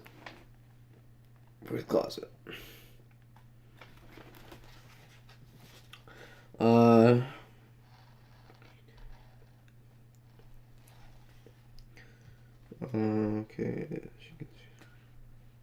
Jessica slipped out the back door and ran around the perimeter of the building, her high heels clacking on the sidewalk. She yanked them off and threw them into the bushes, then kept running barefoot. Jessica, what are you doing? She muttered to herself. As she rounded the corner of the building into the parking lot, she spotted Charlie's car and made a beeline for it. The front door was unlocked. Jessica quickly popped the trunk. Oh, yeah. FNAF! That is true. The front door was As she rounded the corner of the building into the parking lot, she spotted Charlie's car and made a beeline for it. The front door was unlocked. Jessica quickly popped the trunk, shut the door, and slipped inside, not closing the trunk lid all the way. A minute later, there was noise from inside the vehicle, and Jessica strained to listen. It sounded like voices. No, a voice. She realized after a few minutes Charlie was talking, but there was no one answering her. Jessica concentrated, trying to isolate the sounds, but she could make out nothing. Whatever Charlie was saying, it was unintelligible from the trunk. Well, I will be going to sleep. Good night. Good night, James Bond. She could make out nothing. Whatever Charlie was saying was unintelligible from the trunk. Jessica balanced herself carefully, trying to lay as flat as she could while bracing her arm in the air to hold the latch of the truck. If she didn't hold it tight enough, it would visibly bounce and Charlie would notice it, but if she pulled it too close, the trunk might shut, and she would be trapped. After about 10 minutes, the car stopped short. Jessica was thrown back against the wall, almost losing hold of the latch. Regaining her balance, she held very still, listening. The driver's side door opened, then closed a moment later. Jessica heard a faint sound of Charlie walking away, crunching over gravel, then silence. Jessica sighed in relief but did not move. She began to count. 1 Mississippi, 2 Mississippi. She breathed barely a whisper. There was no sound but her own hushed voice as she counted all the way to 60, then stopped and scooted closer to the trunk door. She gently eased her grip from the trunk handle, letting the hood rise slowly. The car was parked in the center of a large parking lot, illuminated and possibly bright by street lamps. The light was tinged with red, and Jessica turned to see a large neon sign directly overhead, flooding the lot with brilliant reds and pinks and blocking her view of anything beyond. The air buzzed loudly with the noise of what must have been 100 fluorescent bulbs. Jessica squinted and raised a hand to shade her eyes. The enormous smiling face of a little girl stared down at her. Wait, hold on. The car was parked in the center of the large parking lot, illuminated by impossibly bright street lamps. The light was tinged with red, and Jessica turned to see a large neon sign directly overhead, flooding the air buzzed loudly with the noise of what must have been 100 fluorescent bulbs. Okay. Jessica squinted and raised a hand to shade her eyes. The enormous, smiling face of a little girl stared down at her, glowing neon against the night sky. She was made up to look like a clown. Her face was painted white, and her cheeks were marked with round pink circles. Her nose was a matching triangle. Her bright orange hair was tied up in 2 pigtails on either side. This is Baby. Either side of her head, and beside her were fat red letters outlining in yellow. Jessica peered at the backward sign for a moment before the letters made sense. Circus Baby's Pizza. Told you. The glare of the light began to hurt her eyes, and she looked away, then ran toward the dark building at the edge of the lot, blinking to get the afterimage of the neon sign out of her head. She stumbled through a row of hedges to press into a white brick wall, which seemed brand new. She lowered her hand from her face, her eyes adjusted to the light, and she saw a long row of tall vertical windows along the face of the wall. She went to the nearest one and pressed her face to the glass, but the tint was too dark to see even a shadow of what lay behind it. Jessica gave up on the windows and walked quickly to the back of the building, keeping close to the brick wall. The neon whites and reds faded as Jessica made her way around back, sinking into darkness. There was more parking in the back, though it too was unoccupied. A single bulb flickered above a plain metal door, throwing off a sticky yellow color, which seemed to stick to everything. Trash cans lined the wall, and 2 dumpsters enclosed a small area, shielding the door from outside view. Jessica crept toward the door, careful not to step on anything. She gave a gentle pull, but it was sealed shut. She balanced against the frame as she pushed herself up onto her toes and grinned. She could see inside. Inside was a dimly lit room. Charlie was there. She was in profile, talking to someone just beyond Jessica's view, Jessica's view. Though she could not hear either voice, Jessica inched along the ridge, trying to see the other person, but all she could make out was the blur of movement as someone gestured. After a few minutes, her calves began to ache, and she eased herself back down onto her toes and flexed her feet. She sighed and pushed herself up on her toes again, then pressed her face closer, cupping a hand to her eyes to block out the outside light. It was no use. The room was empty, or at least the light had gone off. Jessica stepped back and reluctantly turned to find another place to peer inside, then screamed, slapping a hand over her mouth, though she was too late to stifle the sound. Charlie smiled. "Jessica," she said innocently, "you should have told me you were coming here. You could have ridden with me." "Right, well, I ran outside to catch you, but you'd already left." Jessica stepped back, her heart racing. Every fiber of her being was telling her to run, but she knew she would never make it past the imposter who stood before her. "Do you want to come in?" Charlie asked, still speaking like they were friends. "Yeah, I'd love to. I just couldn't find the door." Jessica gestured back to the parking lot. Charlie nodded. "It's on the other side," she said, taking a step closer. Jessica stepped back again. "What brings you here, anyway?" Jessica asked, trying to sound calm. Does she not know that I know? Will she let me leave if I play along?" "I can show you," Charlie said. Jessica kept her face blank. Her muscles were so tense they were beginning to fatigue, and she breathed in deeply, trying to relax. But Jessica was suddenly aware that Charlie was steering her closer to a wall where she would be pinned. "It's late, though. I should get going," Jessica said, making herself smile. "It's not late," Charlie protested, gazing at the sky. Jessica hesitated, grasping for an excuse, and Charlie's eyes darted back to Jessica as she took another step forward. She was close enough for Jessica to feel her breathe on her skin, but Charlie was not breathing. Charlie smiled broadly, and Jessica drew back, her head pressing painfully into the brick wall. Charlie's smile grew wider and wider, elongated impossibly. Then suddenly her lips were split in the middle, and a wide seam appeared, bisecting her face from the top and to bottom. Jessica shrank back, curling in on herself instinctively, and as she did, Charlie seemed to grow taller, her limbs segmenting at the joints like a movable doll. Her features slowly paled and faded away, replaced by iridescent, clown-painted metal face they had just been able to make out in Clay's pictures. "Do you like my new look?" Charlie asked, her voice still soft and human. Jessica inhaled shudderingly, afraid to speak. The creature Charlie had become looked at her searchingly. For an instant, an acrid chemical scent filled the air. Then Charlie moved swiftly towards Jessica, and the world went dark. That's fucking scary. Number 15, Burger King foot lettuce. I thought you were watching a video by that guy. You thought I was watching a video by that guy? Number 15, Burger King foot lettuce. The last thing you want when Burger King burgers, somebody else's foot fungus. Well, as it turns out, that might be what you get. A user on 4chan. Okay, so we're on chapter 8. I think it's time for FNAF. So I'm going to make this very small. Put this in the corner. Open up Five Nights at Freddy's, and then hopefully not have a heart attack. Game catcher, Five Nights at Freddy's. I cannot see. Oh, hello. Continue. Oh, hello. Okay, I'm going to literally shit my pants, so.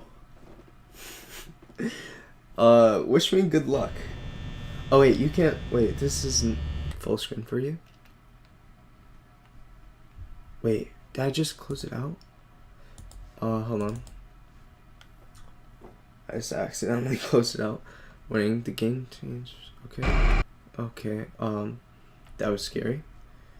I need to drag this out this way. Okay. Good luck.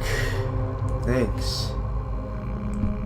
Family Pizzeria looking for a security guard to work the night shift, 12 a.m. to 6 a.m. Monitor cameras, ensure safety equipment, and animatronic characters. First night. Oh, I'm gonna literally kill myself. Not really.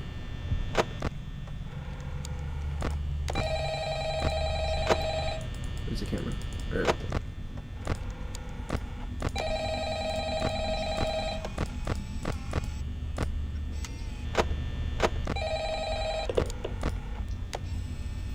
Hello? Hello? I wanted to record a message for you to help you get settled in on your first night. This looks so I whack. actually worked in that office before you. I'm finishing up my last week now, as a matter of fact, so I know it can be a bit overwhelming, but I'm here to tell you there's nothing to worry about. Hey Cupcake, what's up? You'll be fine. Dude, this, like, so let's just view, focus this image is on just getting you through fucked. your first, okay? Okay. Let's see. First, there's an introductory greeting from the company that I'm supposed to read. It's kind of a legal thing, you know.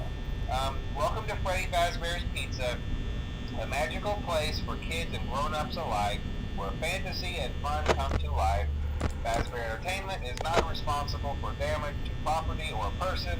Upon discovery that damage or death has occurred, a missing person report will be filed within 90 days or as soon as First property time? and premises Kinda, yeah. I mean, I played it kind of on my friend's phone, like, once. I mean, I've watched all the theories and stuff, but I haven't actually, like, played the games. I've read, like, all of the books besides this fourth closet one that I'm reading now, and the short stories, of course, and haven't played any games, so I watched a lot of YouTubers play them. Hold a special place in the hearts of children, and we need to show them a little respect, right? Okay. So just be aware, the characters do tend to wander a bit. They're left in some kind of free roaming mode at night. Something about their servos locking up, they get turned off for too long. They used to be allowed to walk around during the day too, but then there was the bite of 87. Yeah, it's amazing that the human body can live without the frontal lobe, you know? Now, concerning your safety, the only real risk to you as a night watchman, I remember in 2014 seeing the trailer for the new game. if they which happen to see is you that after 5 Nights at hours, Freddy's probably 2 won't or recognize you as a person. is that the first one? Because I'm pretty They'll sure this most came out likely in see you as a 2014. metal endoskeleton Yeah, I'm kind of a without its mega costume OG. on. Now, since that's against the Yeah, rules here at Freddy Fazbear's Pizza, I just they'll remember seeing the probably game try theories. to forcefully stuff I you didn't play inside of it, Freddy but Fazbear's suit. I knew of it. Now, that wouldn't be so bad. I watched a If the few suits YouTubers themselves play it. weren't filled with cross beams, wires, Dude, this and animatronic devices, especially around the quality. facial area. So you can imagine how having your head forcibly This pressed quality. inside one of those I also could got the cause a game bit of 2015. discomfort Nice. and death. Dude, this quality The though. only part It's of you worse that than would I like to see the light of expected. day again would be your eyeballs and teeth that pop out the front of the mask. I mean, it is Scott's Yeah, they don't first tell you game, these and it things was when an you sign indie up. game, so I guess it makes But hey, sense. first station agrees. I'll chat with you tomorrow. Check those cameras and remember to close the doors only if absolutely necessary. Gotta conserve power. Yeah, All right, good night. thanks. Well, I mean, these things haven't moved yet, and it's already 2 a.m. I also got the game in 2014. Okay, yeah, I'll agree with that. Are you guys like ever gonna like move? Hopefully not, but like if you do, that'd be cool.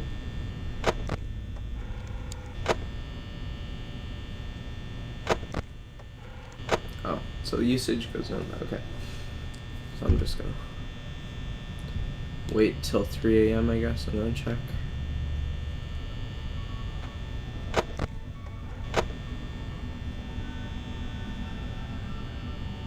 That noises. You know game lore or just the book lore? I know every single lore. I watch all the game theories, everything.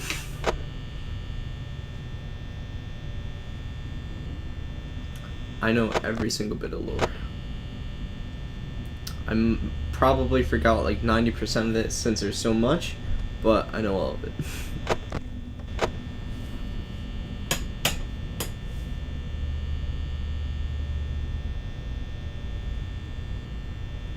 My happy day or whatever that. It's my fun day. Oh, hello. Oh. So he's on camp 5. Alright.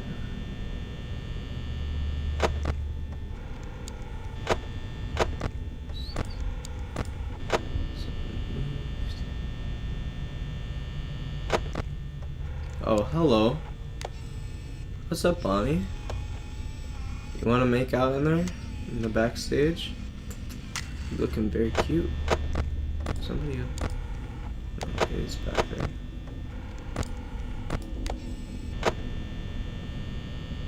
Oh yeah, me too. I used to just think the robots were haunted and I don't think that it's changing a purple mutant person. That's a rare screen. Pog?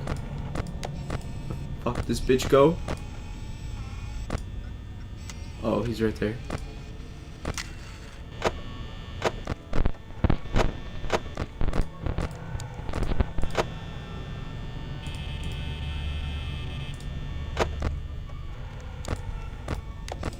Oh, he's right there.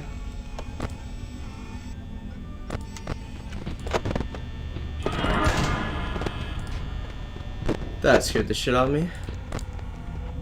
And Chica's gone now. But Chica's over there. Is he still over here?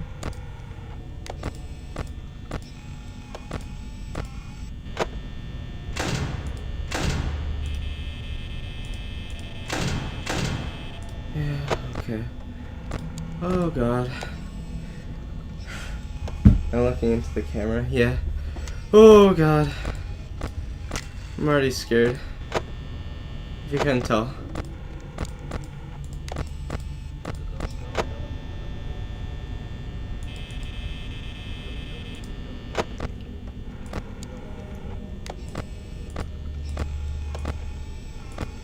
Chica's still there. I think Bonnie's still in the left.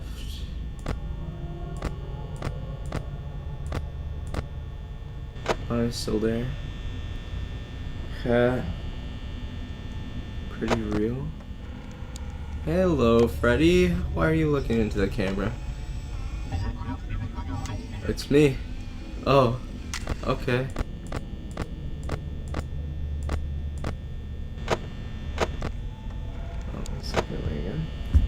filters and shading make it look more real. Yeah. Fuck off.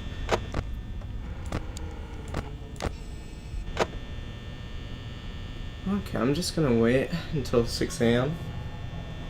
It's a rare screen too. Dude, I'm getting all the rear screens. Dude, my breathing's so heavy.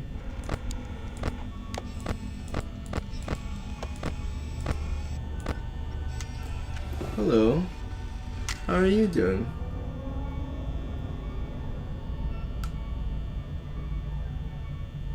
That's pretty cool. Place this your location and get scooped by Pooper Scooper. You see, I could.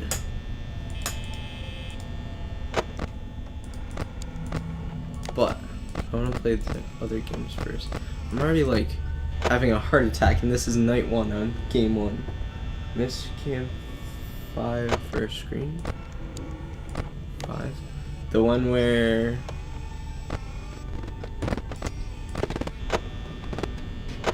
bitch, you better stop. Stop. Wait. Chica's right there. Hey, Foxy. What's up, big fella? I did it! First night! The bounty head was looking at me? Yeah, with his, Wait, oh, the bounty head. Yeah, I'm pretty sure I saw it. How many rare screens are there? And are they that rare? No, hell no. Hell no. Fuck no, I'm not ready for that. Oh, God. Let's make our screen a bit bigger. Hello. It's nice to not be near animatronics. Oh, that was a rush. See, I almost had a... You can get to night 5. I could. That's the thing. I could. But if I got jump scared once, I'd literally have a heart attack and literally die on stream. I got to night 5 on tablet in one day before. I could probably get through night 3 before I go to bed.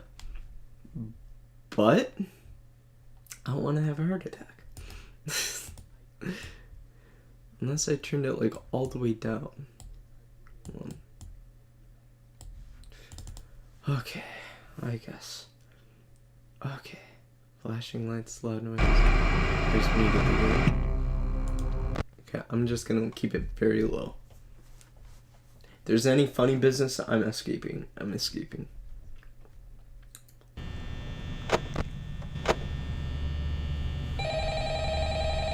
Here's the fucking phone. Is that the phone? No.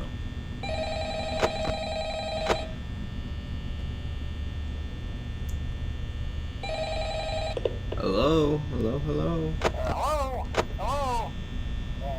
Well, if you're hearing this and you made it to day 2, congrats. I won't talk quite as long this time since Freddy and his friends tend to become more active as the week progresses. It might be a good idea to peek at those cameras while I talk, just to make sure everyone's in their proper place, you know. Oh, God. Interestingly enough, Freddy himself doesn't come off stage very often.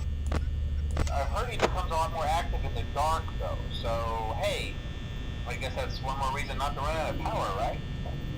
I also want to emphasize the importance of using your door lights. There are blind spots in your camera view, and those blind spots happen to be right outside your doors. So if you can't find something or someone on your cameras, be sure to check the door light. You might only have a few seconds to react. Not that you would be in any danger, of course. I'm not implying that. Also, I'm already on check on the 88%. Pirate Cove from time to time. The character in there seems unique in that he becomes more active if the cameras remain off for long periods of time. I guess he doesn't like being watched. I don't know. Anyway, I'm sure you have everything under control. Talk to you soon.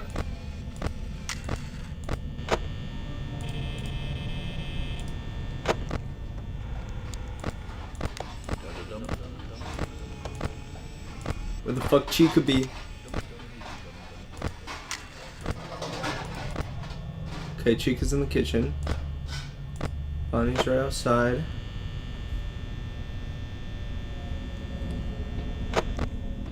Bonnie moving. Oh, there's Chica. Bonnie's outside. Freddy's still there.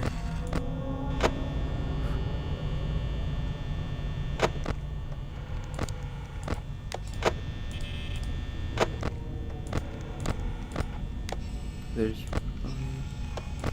Okay. 1 a.m.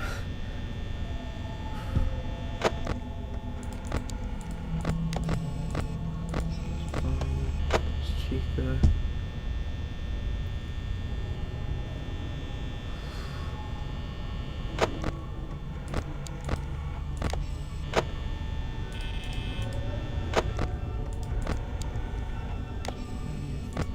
No, Bonnie's right there. Okay, Chica's over there.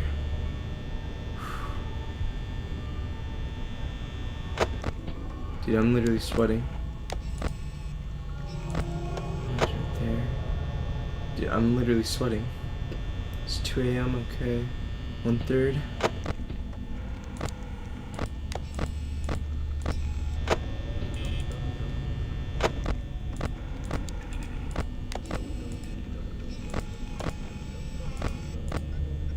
There's Chica. Where the fuck did Bonnie go? Okay, Bonnie's right outside.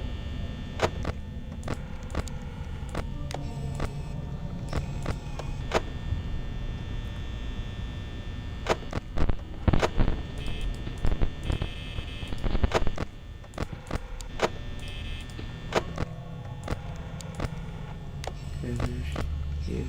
There they are. Okay. Don't die. I'm trying not to. Trust me.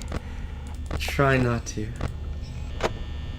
Both in game and in person. So there's Bonnie. Okay. Fuck. Oh, fuck. Oh! Oh, I'm having a mini heart attack.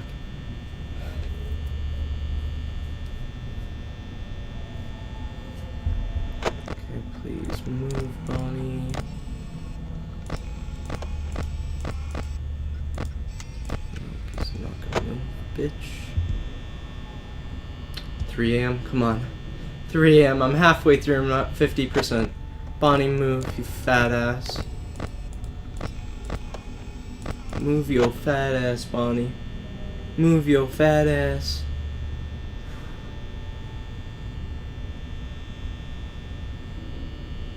Move your fat ass, Bonnie. Bonnie, move your fat ass.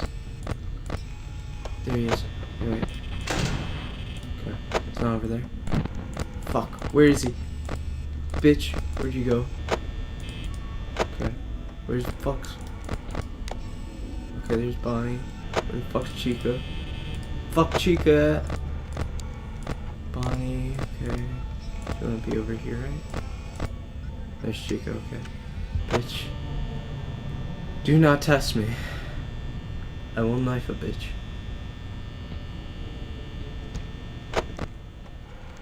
Okay, you're still there. Bonnie's in there. Please. Please, God. Please. Please. 4 a.m.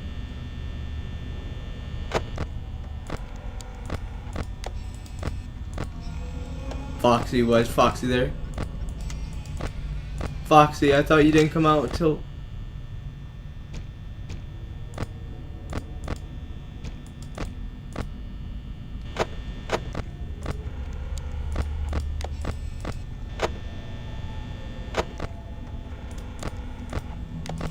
Foxy, don't you be a bitch.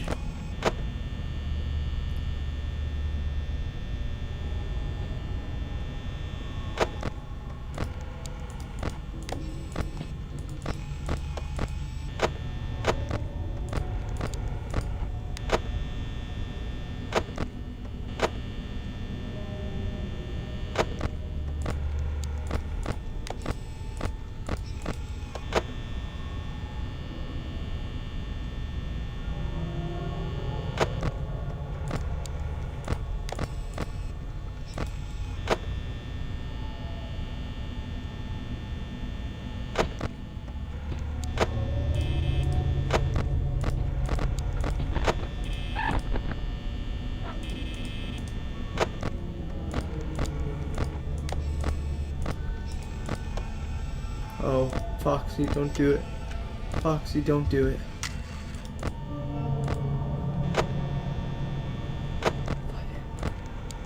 Foxy, don't you be a bitch.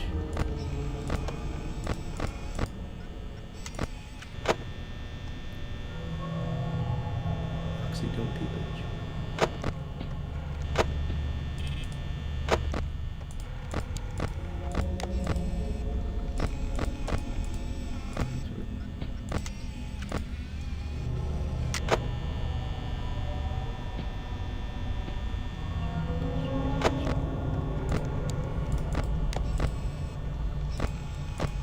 Why are both of you there and she...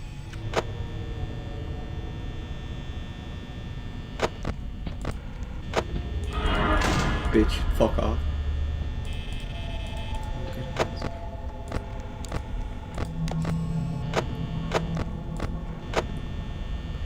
Please, please, please. God, please. If you have a soul, God. Please. Okay.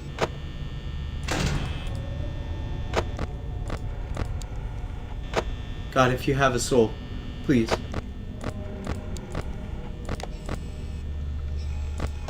God, if you have a soul, please. God, if you have a soul, please just turn it 6 a.m.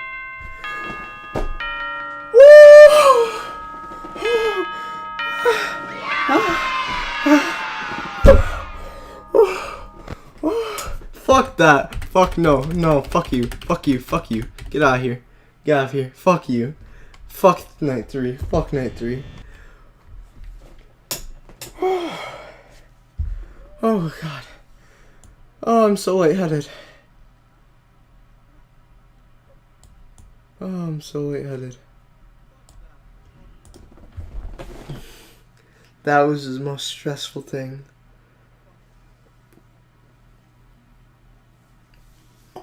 Two percent 2% on night 2. With Chico right outside my door and Foxy about to fucking come and say, prepare your asshole. Yes, thank you, God. Oh God. Oh God. Oh God.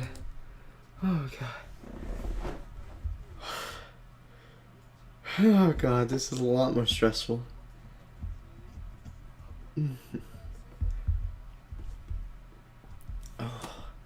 I thought Foxy didn't come out until night 3. He might not attack until night 3. Maybe that's what they meant. Oh, that's so stressful.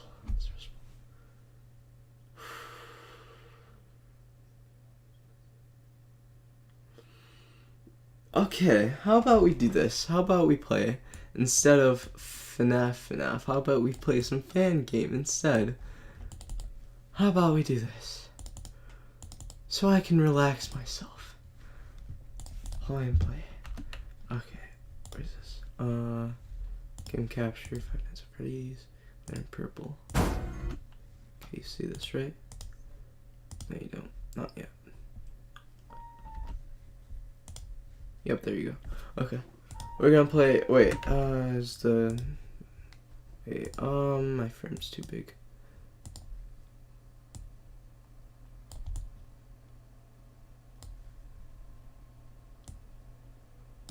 Okay, there we go. Okay.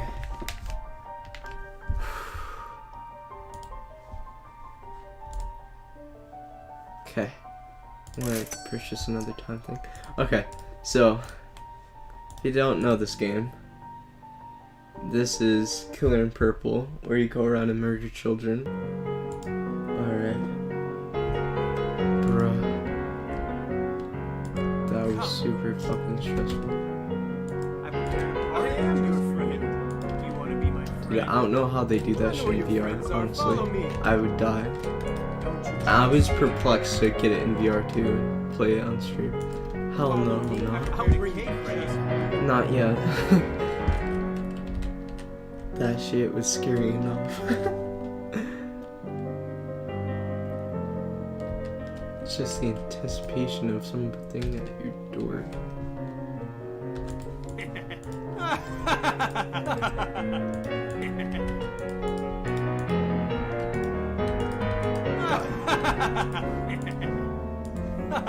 Chill, I'm still gonna kill you. So we're playing as Springtrap now, but fixture Springtrap. Follow me. I'll bring you Freddy. Come on in. Price is right.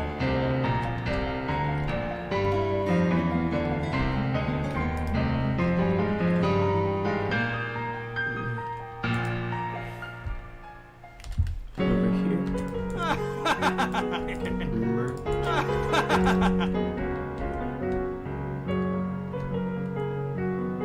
I prepared a party just for you. Okay, follow me to this back room, sir.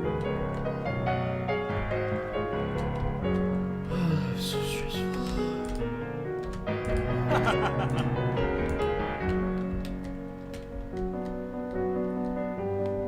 Okay. Why are you here, parent? Walk back, walk back, walk back. See that the door's locked and walk back. There you go. No, I can't shut it. I am your friend. I know where your friends are. Follow me.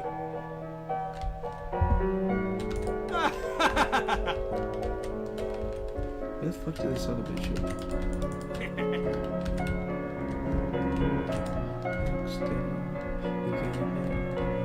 If you want to be my friend, prepare a party just for To you. save me from tears, I'll give it to someone special.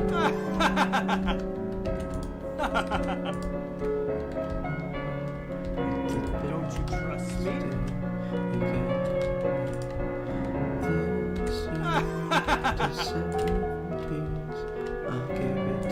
Follow me. I'll bring you Freddy.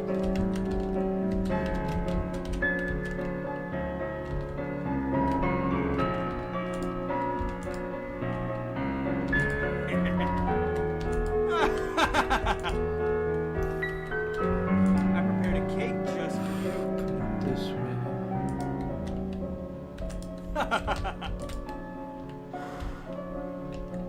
Bruh. You wanna see something cool? If I click on this Developer, if you are watching this, it would be really cool if, instead of making it like, you know, a door, make it like an elevator or something, or stairs going down to the sister location area. That would be really... This bitch head. I am your friend. I know where your friends are. Follow me.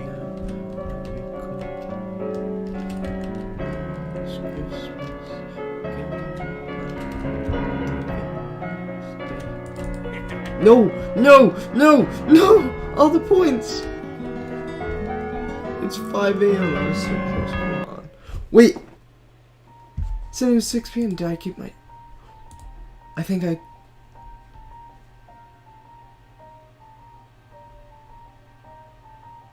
Spawn... Oh, spawn infinite. Okay, less parents. I need to get less parents.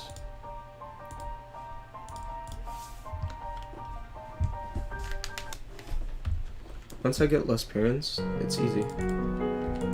It's already easy, but once I get those, You want to be my I'm easy. friend? I prepared a cake just for you. Trust me. I am your friend. I'll bring you to Freddy. Follow me, I'm not gonna murder you, don't worry. I know where your friends are. Follow me. I Follow prepared me. a party. I Follow prepared a me. cake just for We're gonna come in here in this back room where nobody's gonna die. Although there's security cameras not working, you're not gonna die. Don't worry. You're fine. Okay. Don't worry about me closing the door. Can't get out. All of you die.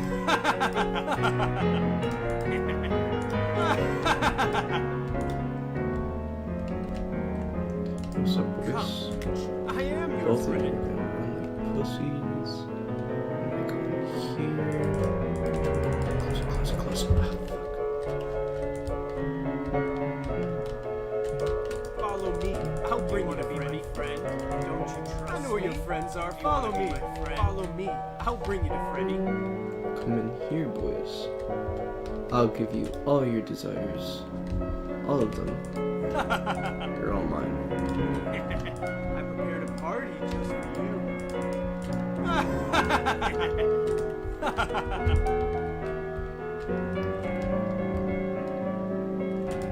Come.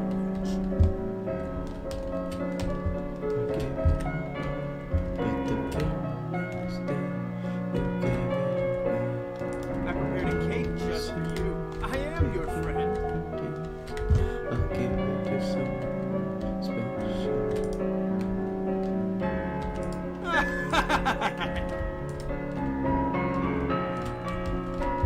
Don't you trust me?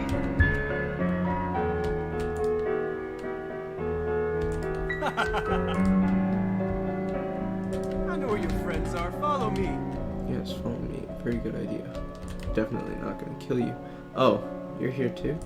I am your friend. Come here. Where's this kid going?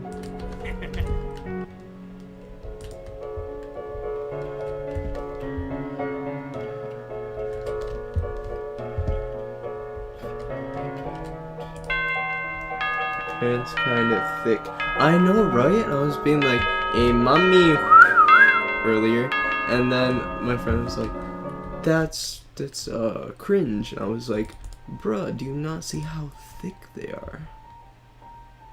Okay, wait. I'm gonna get one of those, quick. Bruh, they are kind of thick. I agree. This is a very cool, fun fan game. Taco, MatPat, Fusion Z Gamer played it. Fusion Z Gamer's brother voices the person that's I'm playing right now, which is kind of cool.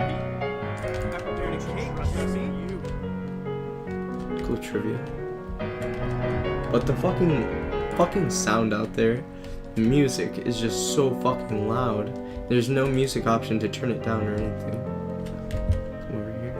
You're all dead. You're all dead. Do you not hear me? You're all dead. Die. Die. Die. Nobody else is here. Should we go out? See, I'm just playing Spring Trap. What's up, boy? You wanna follow me, my friend? Do you wanna follow me too? Yeah. Come on here. That's pretty annoying. Yeah. It's like really loud and I can't turn it down. I could probably turn it down for you guys though. It's just I'm too lazy. Actually, let me do that right now. Twitch video capture, is that it? Desktop audio. No, I'm gonna turn that down too. Okay, video capture device. Okay, I turned it both down, so you should be not hearing it as much. Is that good? Hopefully it is.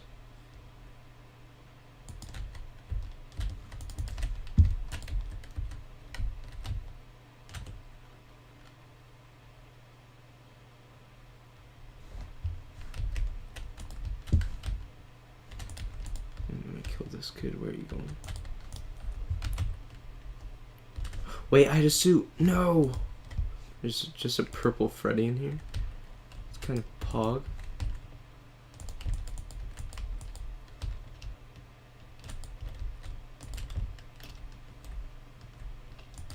Come here, come here. I thought so. Yeah, I will bring you to Freddy. I love how there's just a line of people about to get murdered.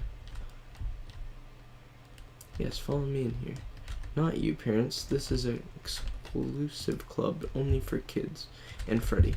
You want to meet Freddy, kids? Well, you're about to. You're about to be very acquainted. Very soon, you're going to be the most acquainted people in the world. Oh, 210 points from that? Pog? You want to come with me? Yeah? Okay, Pog. Come over here. So, nothing's going on in here. I'm just taking kids into this back room. Sounds more suspicious than it actually is, but it's still kind of... No, I can't kill parents. It's sad. I can only kill children. I wish I could kill parents. Hey, mommy. Yes, I'm following you to the stall. Do you like this? I'm serenading you. Yeah, you like this? You like this? Okay, wait, turn around. Yeah, there you go. There you go. Hey, mommy.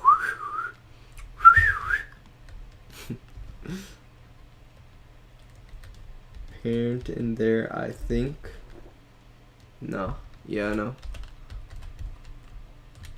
Oh, I murdered 17 children. That's one less than before, but I got more money. So, who's really winning, huh?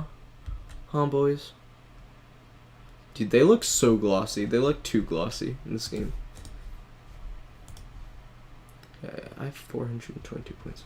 I need, like, double the points, and then I get less parents. Hey, mommy. When you watch a DVR. Hey, mommy. Yeah, I know where your friends are. Follow me. Yeah, don't you fuck trust me. Follow me. Yeah, come on. All of you want to be my friend, right? That's what we discussed. Come here. You're not escaping. Okay, everyone follow me now into this back room. I'll serenade you all. So whenever I press the play guitar, it plays the Five Nights at Freddy's 1 by the Living Tombstone song. It's really cool and funny. It's a nice addition. Okay, thank you. Gimme. You gimme. Okay.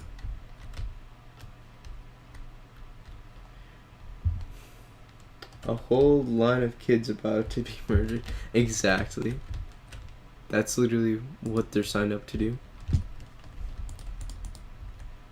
Hey kids, oh, you already want to be murdered. Okay, I didn't even click on you. He was so eager to be murdered that I didn't even have to click on him. He just followed me in, even though it showed that I did click on him and he trusted me. I didn't. Okay, come on. Come in. Yo, this is an exclusive club, parent, so get the fuck out. I'll seduce you later. No, they're all escaping. Can I? Fuck, run. The fuzz, no, the feds.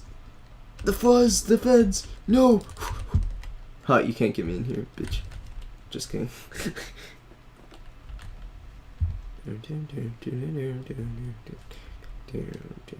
I love how I'm just like playing happy music, like as I'm getting caught. Even though I'm not even getting caught because I'm in the back room and they can't open doors. Why did the door open? That's gay. Hey, what's up, Game 3? Poster. Follow me. No.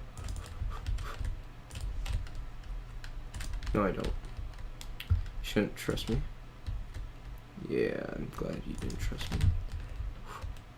Yeah, don't worry. Everyone follow me. This non-suspicious black room with the giant animatronic bunny. Yes, everyone come back here. Get in. There's enough for me to go around. And enough of you to stuff in the suit. Come over here. All of you are dead. All of you. I said all of you. Come on, bro. Get in the suit. Do I have to kill you? All? Yeah, okay. That man's just okay with it all. Hey, you wanna go? Yeah, you do. Come back here. Yeah, I'm surprised they're not turned off by that creepy, like, endoskeleton Bonnie. I'm surprised that's not throwing up any red flags for the children.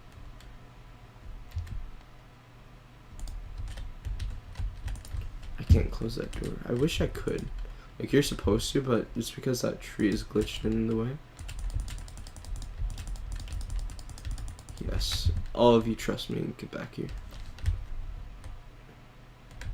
Hello, children. Come in, come in, come in. The thing is that parents can walk in here from over here. Oh, there's a child wandering. Come over here. Yep, see? The parents can wander in from over there, which is bad. But they can't walk in the room itself. No, stop. No. Okay, now I have to take them over here. Okay. Okay, now we're gonna take a loop back. Go through here. Come on, children. You're about to all get murdered. Don't worry, though. It'll be painless. Did I say painless? I meant painful. Love how they could just, like, escape through the other door, but they're just like, no.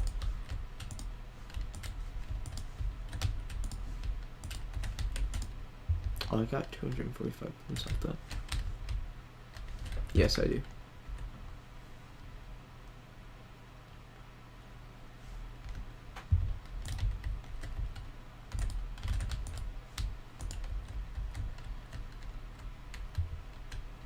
Don't worry. Come over here. This game's actually, like, fun, though. No, come here, come here, come here. You're following me, too. Everyone follow. Okay, close that. Okay, you're all dead. Oh, there's no kids left. Okay, before I go, on this round, at least, I'm going to show you something. Click on the Daco thing. Look at that thing. Look at how... That's an into the pit shit. That's some into the pit shit.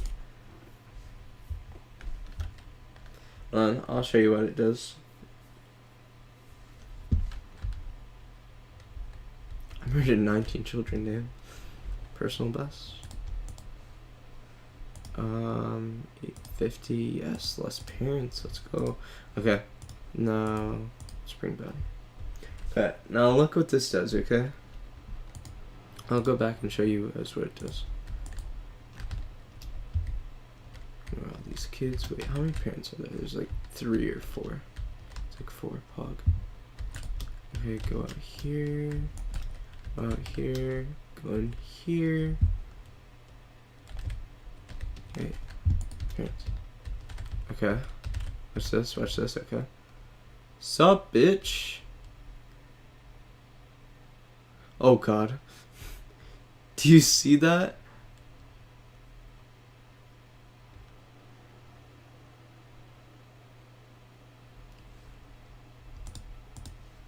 That's so fucking scary.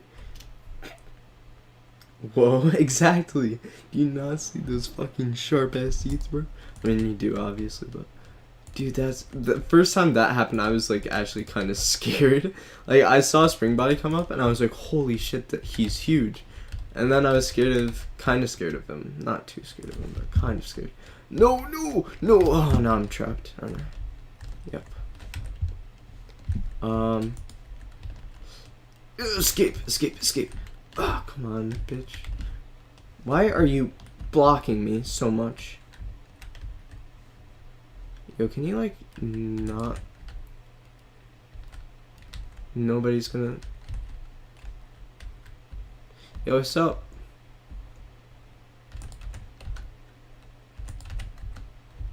Okay, follow me, kid. Since you still trust me. Let's go.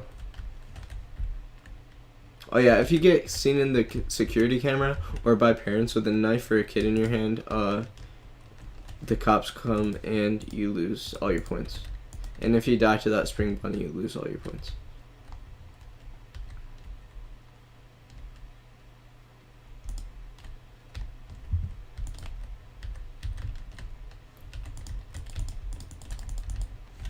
Okay, 4, 5, 6. Everyone come and follow me. Yes, I will bring you to Freddy. So here we have Miss Cloud Freddy. Would you like to see the inside? Yes. Okay. Time to see the inside. No, you're seeing the inside, guys. Stop hiding the wall. You're gonna get electrocuted.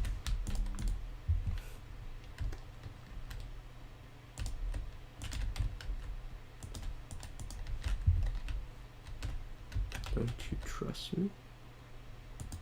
Oh, come on. He was about to be in there anyway. Yes, a line of child murderers. Come on. Come on. Coming fast, faster.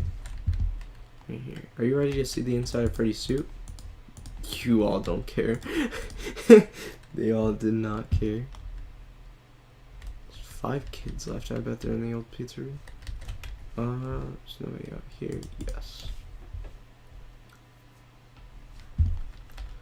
Burn, burn, burn, burn. Yay. That's a very blurry image. Time, I guess we could do Golden Freddy. I want to get Golden Freddy next. So we'll play 2 rounds and get those points. Did you hear that they're starting to work on the FNAF movie? I did. You know what? I'll tell you the story. Okay, so usually my hair is black and not blonde, if you couldn't tell. And on Saturday I got it dyed, and the hairdresser was really cool. She was really cool. So we started talking about like what I wanted to do for a living, and I said forensics, and then we started talking about Dexter, because that's like a little bit of my inspiration, because he was really cool and I like the character. And not that he was like a serial killer, but I just liked his character in general. And she knew of Dexter, and she's like, how did you like the ending? I was like, it was pretty bad. She's like, yeah, that's the normal response everyone says. I was like, yeah, because it was terrible. And then she's like, yeah, I know. And then we started talking about video games and what video games we've played recently. And I said Among Us, Minecraft, because I don't know, I'm kind of bored with everything else, and I'm still kind of bored with Minecraft and Among Us. And then she's like, oh cool, I've been playing FNAF. She confided in me that she started playing FNAF recently, and I was about to drop all the lore on her. I was about to drop every single fucking not film theory, but game theory on her. And then she brought up the lore, and I was like, oh my god, she is the perfect woman right here. This is the perfect woman. And then we started talking about the lore for like 2 hours and 40 minutes straight, just talking about the lore. And it was really fun. And she was like super obsessed with FNAF too, because she had like the whole lock screen. Both of her lock screens, her messages had FNAF on them. Literally everything was just FNAF. And yeah. So I don't know, oh yeah, and then we started talking about the movie, and then she said that they like were starting to film, and she asked if I heard about it, and I was like, no, that's pretty cool. And they were starting to film in 2021, I mean. And I was like, yo, that's cool. So yeah, maybe I'll ask her out to the movie. Just kidding, she's like 25 and I'm like 16. Well, at least I think she's like 25. But if I was 18 though, maybe I'll ask her to it as friends, you know. I killed so many children that round.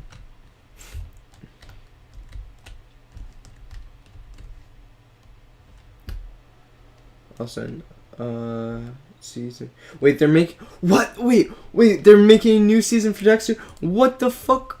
When? When? Okay, wait, I need to Google this. Hold on. I'm not reading your live comments anymore. I'm looking this up.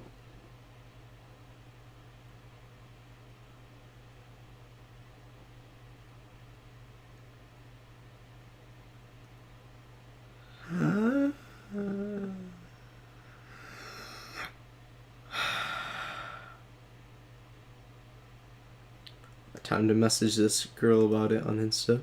Hold on. The gameplay will continue momentarily. I'm just gonna message her.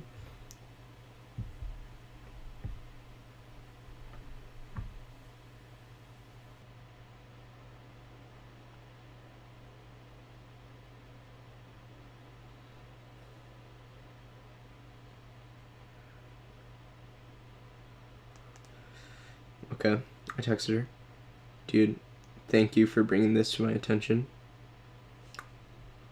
thank you. This is very pog. Okay, well, I just bought the Freddy thing. Golden Freddy. Golden Freddy, yo, this is gonna look sick.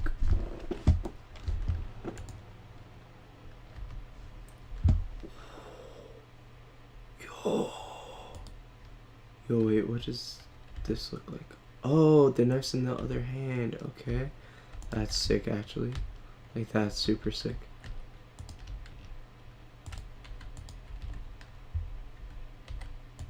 Dude, this voice is fucking terrible.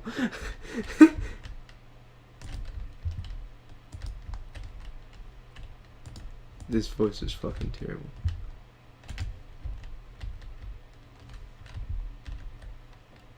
No problem. Yeah, dude. When did they announce that? Wednesday? When was that? That's epic, actually.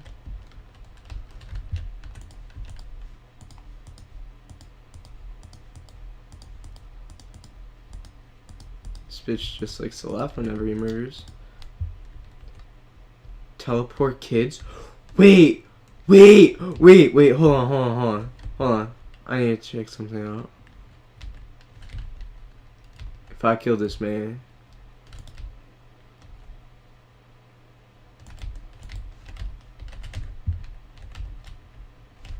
See that kid over there, but we'll leave him. We'll spare him. Dude, that's actually pretty sick.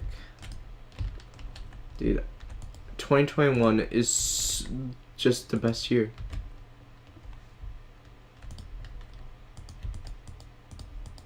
...2020 is literally just the best. 2021 is literally the best year.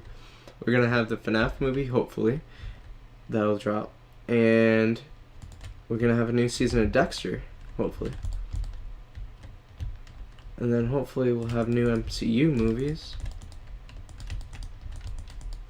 The 2021 is gonna be so good. As long as they don't ruin it like that last season of Dexter, and they actually make it better. The last, like, episode or two were kind of bad. Like, if they fucking didn't kill off Deb, I think that would have been fine. I think how it should have ended was Deb kills, Dexter's fling there, whatever her name is, Hannah. And then... I don't know. I think somehow... Dexter should have left. I think Deborah should have, like, kind of turned on him and, like, threatened to report him to the police. And then he goes off on that boat trip and then never returns. And then she raises his son there, whatever his name is. I forgot his name. Damn. So yeah, I think that's how it should go.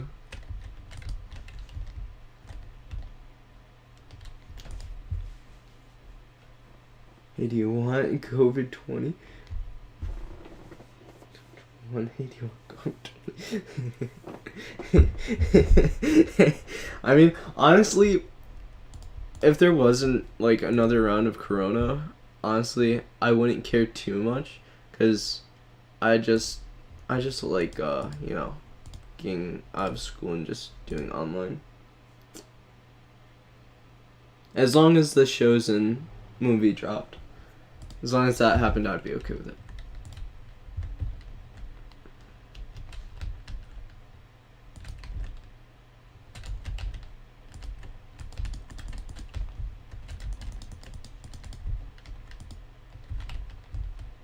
Do you want to be my friend?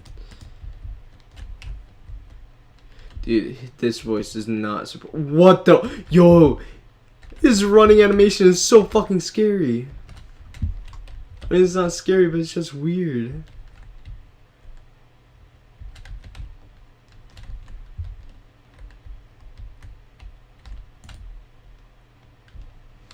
Come over here.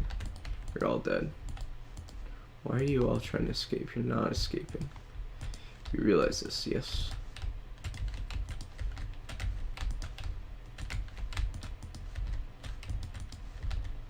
I love how their bodies just flail like that. Try Vanny, unlock spaghetti. What the fuck is spaghetti? And I'm trying to get Vanny. I need to get to like the last level though.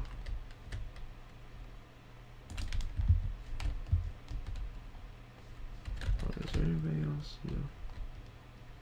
Bet there is, but just can't be bothered. Click the poster. What poster? The poster of Dako. And then that one bitch appears and then eats me.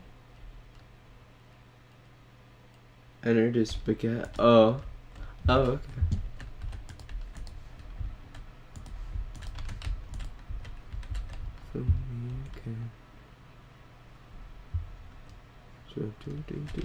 This one, and then that thing comes out.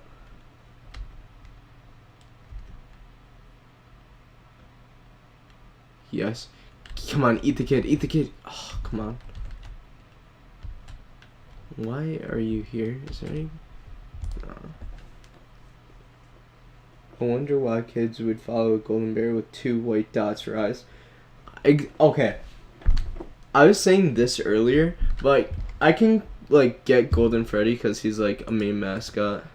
But, like, this thing right here, this thing looks exactly like this, okay? William Afton looks like the security guard. This thing looks exactly like this, okay? It's creepy as fuck. I was like, why would people fucking trust this thing more than a fucking security guard? And then this thing, I also said that why would they fucking trust this thing? This thing looks like it has a knife for a hand, and there's a fucking body inside it. And this thing's just creepy. And this thing looks like it just fucking is haunted. This thing I could get, and the Golden Freddy I could get.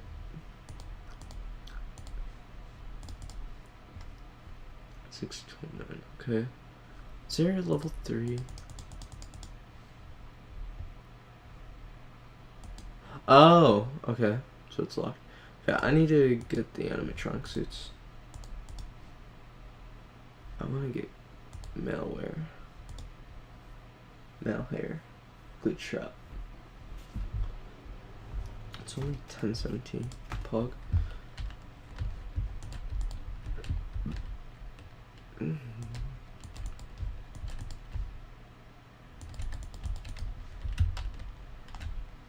Hey yo, bitch, can you move?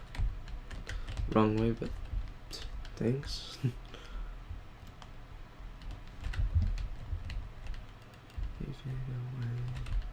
This you to set me from tears. I'll give it to someone special.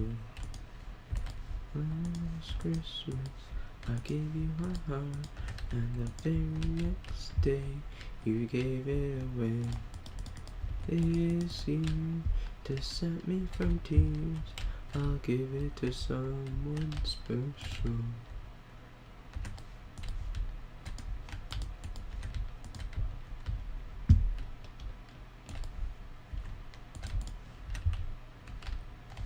Don't you trust me? Any spring trap would smell horrible, Jesus. Exactly. But this one's just a suit, so I can get it, kinda. But it's also dirty as fuck. So, I still don't kind of get it, but I mean, I can get it more than the others.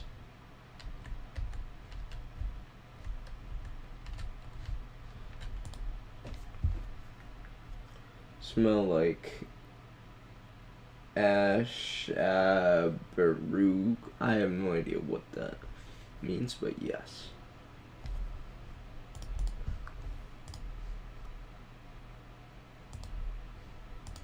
How do I use radar glasses? Oh, R. That makes sense. Wait, so is there like a cooldown for him?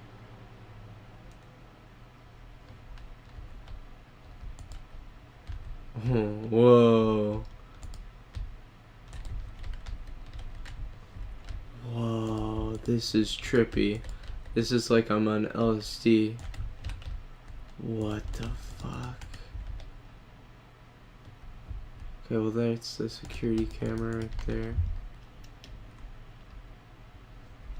Okay, come over here.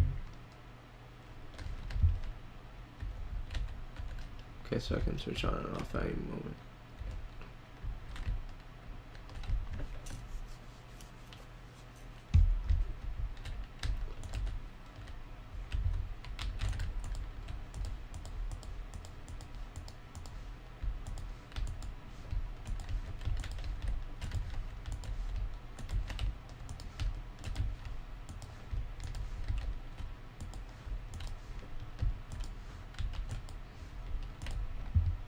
350 points, easy.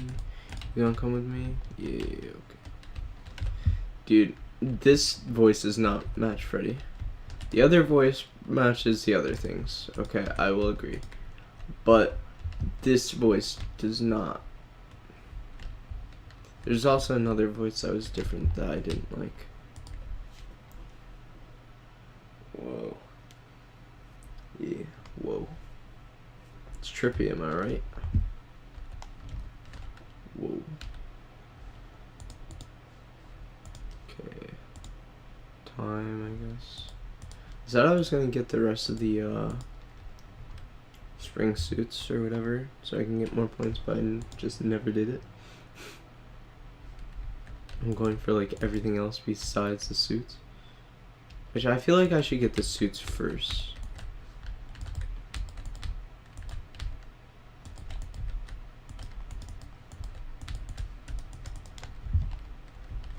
Don't you trust me? Did you just say I'm Carnage? Bitch, this ain't the MCU. I prepared a cake just for you. I have pizza back here. Y'all want some? Yo, can you guys like get out of the way? Thanks. They need to fix the glitch with like all the kids blocking your way. I mean, I guess you could just teleport back. The safe teleport, but too much effort.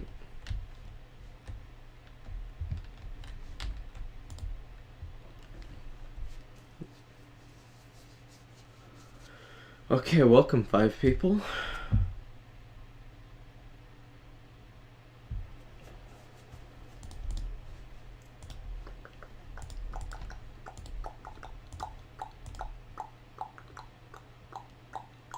I wonder how many suits are back here. Probably just 2 or 3. I couldn't imagine like many more. I mean, there might be 5. If there's 5, that's gonna take literally forever to get.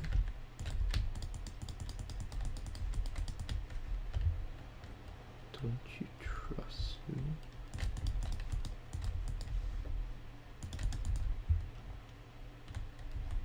Do you want to be my friends?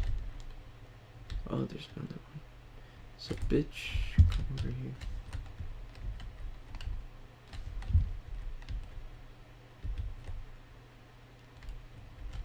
Is that everyone, boys? Oh. Okay, come over here. So you guys want to know what the inside of a suit looks like? Especially this dysfunctional one? Well, you're about to.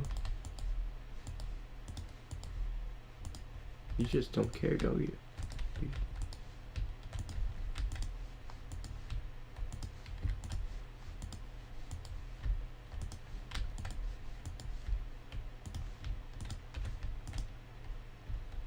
It would smell like a corpse. Oh yeah. Choke me, look at it. I can't do corpse voice. Kind of sus, but okay. I am your friends. What? Did you just say I am your friends or I have your friends?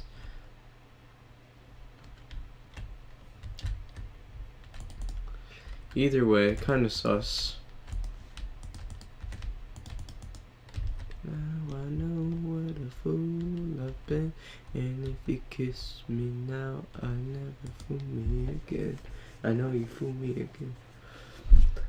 Last Christmas I gave you my heart. Okay, but if you guys want, you should like consider subscribing, cause you know I plan to do more FNAF in the future, hopefully.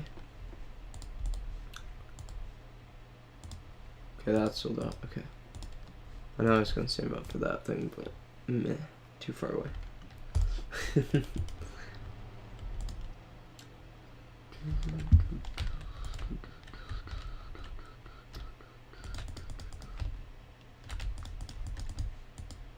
Even I don't trust myself.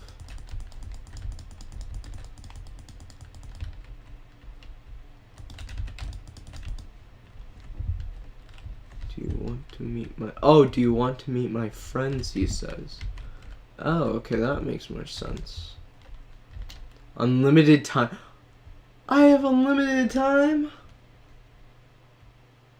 Yo, let's go, Pog.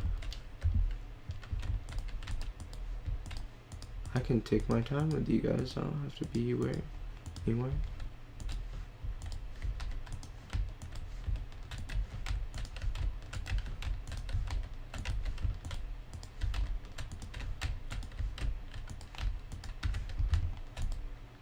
Go to Circus Baby's Pizza World, then use the pop pooper scooper as energy. Hold on, I need to like get there first. Unlock it. Yeah, they're in the spring lock suit. It's not even a spring lock suit, it's just a suit that's been gutted from the scooper. He looks so depressed. Look at this man. So does the fucking Freddy too, I guess, but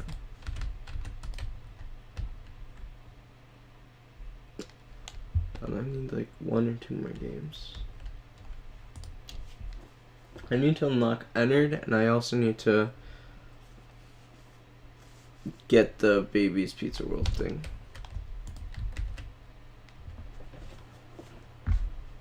How many points do I need? 200. So let's play one more round and then get the suit. I'll probably need like a few more suits, but who knows.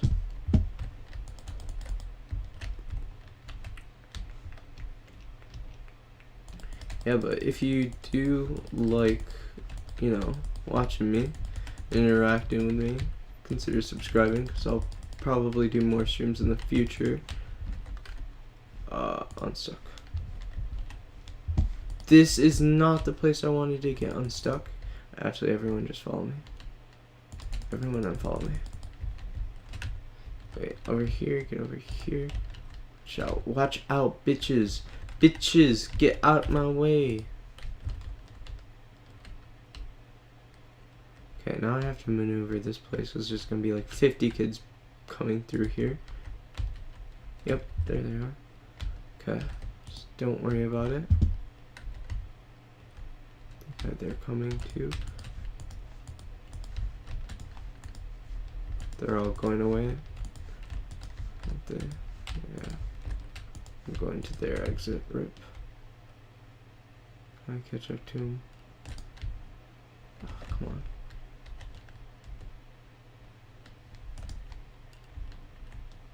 Okay, yo, what's up, boys? Can you go away?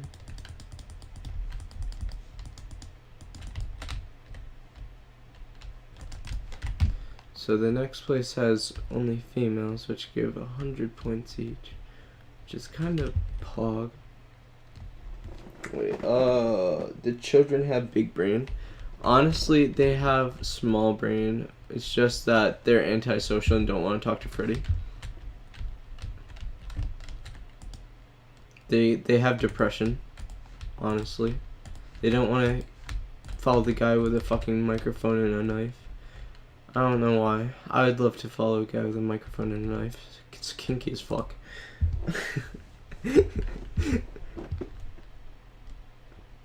Okay, I'm on chapter 8. Okay.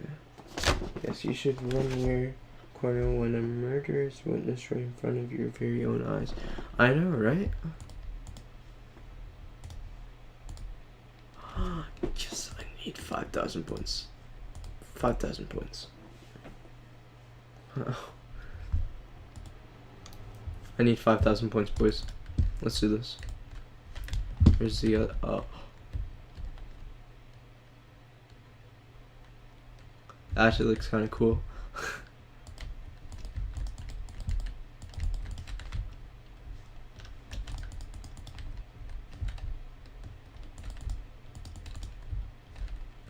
Don't you trust me? Everyone follow me in here. Don't worry about it. Gaming, I will follow you. Thank you, Bear Gaming. And the very next day, you gave it up. How many kids are in here? I'm about to get bank. I'm about to make bank. You guys want to see the suit from the inside? I am making bank. Bank. Only need like 10 rounds or less. Wait, can I go and get the other kids and put them in here? I think I can. But I'd have to close that door and I can't. Wait, yeah, I need to get one at a time. Wait, is this kid following me? Yes. Okay. Nothing's going on in here. Just turn your back. There's 51 points. I think it's just better to reset. Oh wait, there's another guy in here. Yo, what's up? Come over here. What the fuck? Oh, okay. So it just teleports the bitch onto you. Okay.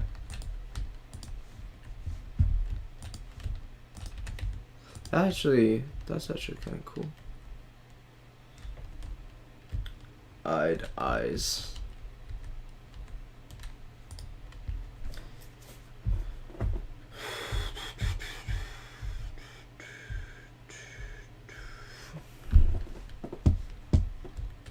Now I've known what a fool I've been, and if you kiss me now, I know you fool me again. Last Christmas I gave you my heart, and the very next day you gave it away. This year, to set me from tears, I'll give it to someone. Why do you block me? I gave you my heart, but the very next day you gave it away. This year, to set me from tears, I'll give it to someone special.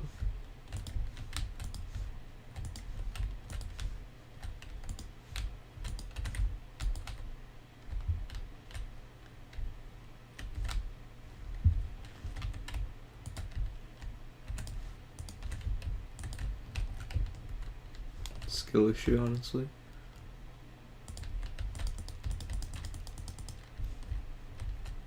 Don't you trust me?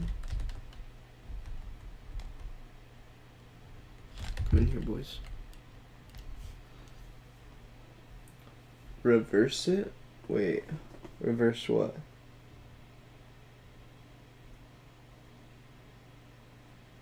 Reverse what?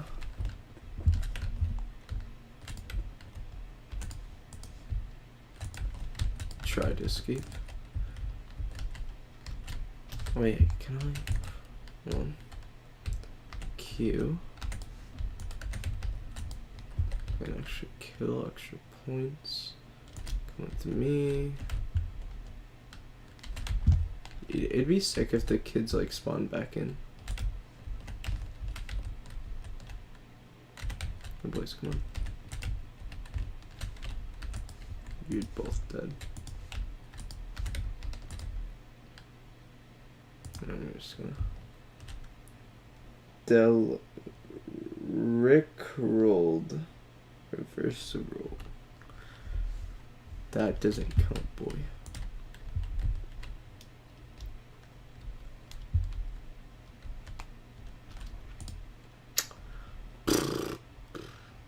Doom doom doom doom doom doom doom doom doom doom boom boom boom boom boom. Okay, so ask me questions in the chat, and you can answer questions like.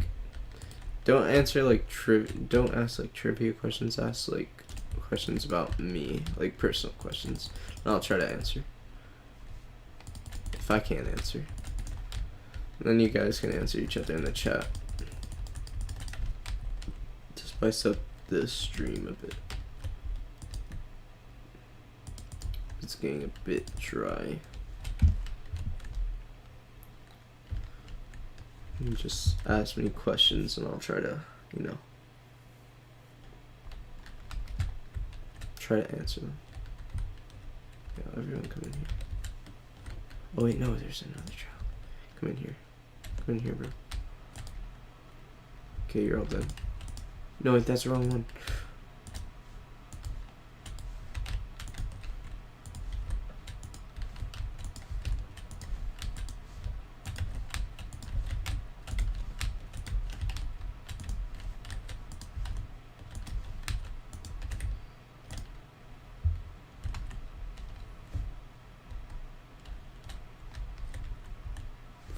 So can I go in here? Teleport a bitch? Nope.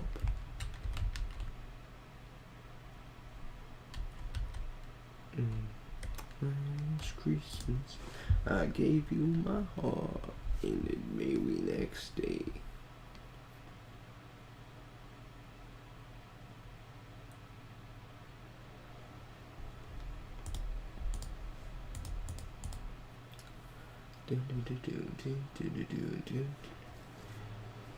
Ennard's looking very festive this year, though. Well, this time of the year, at least.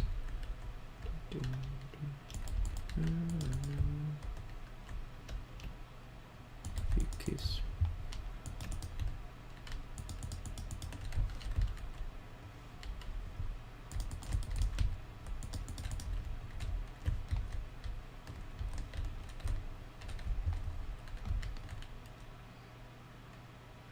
The line of victims right here.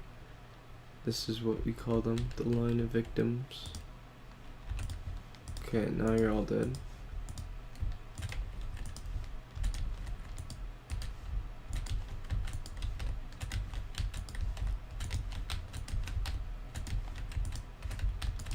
They're all dead now. Pop.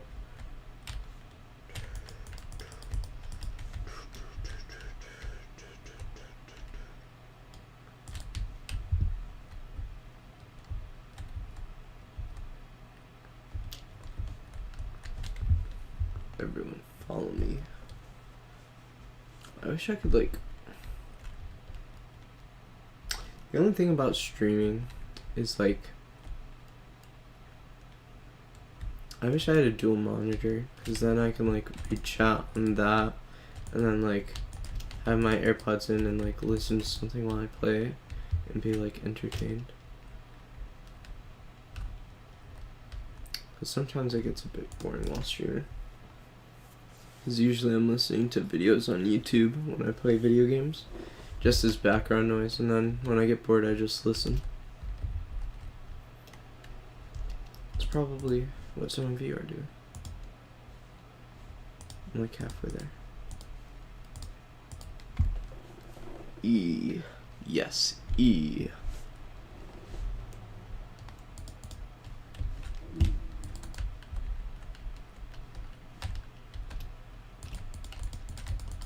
Why is everyone over here now? Hey, mommy.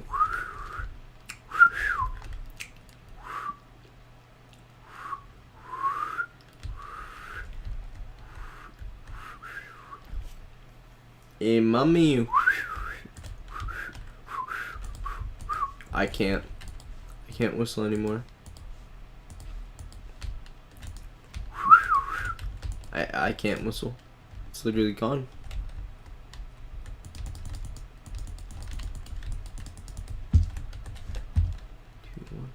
My friends.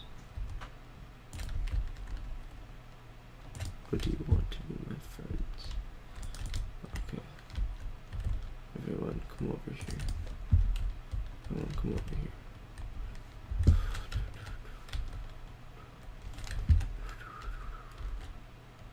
The train of death. Does everyone come in here? Is there anyone else? Nope. Okay, you wanna see Shadow Bonnie? Pug?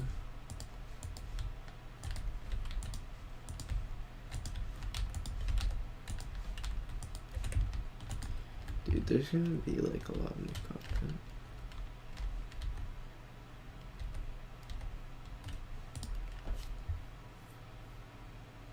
I can't wait for it.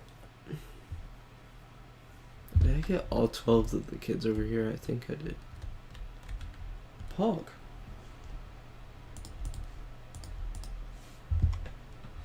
This is a very grindy game at the end of the things, once you have everything in the area.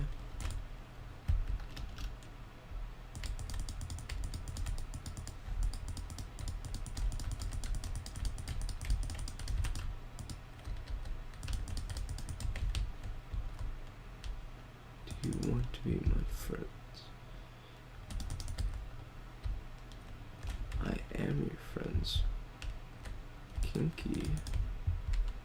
Don't. Okay, you're about to. I thought they were about to block me in. They were about to. I got there first. No, okay, you're still blocking me in. But this time, I get my revenge on little Timmy and little Sue over there.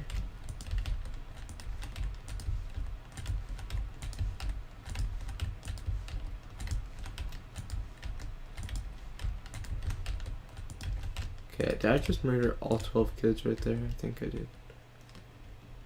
Hog. Yep, 12 kids. Easy. Good song. That's Eddie.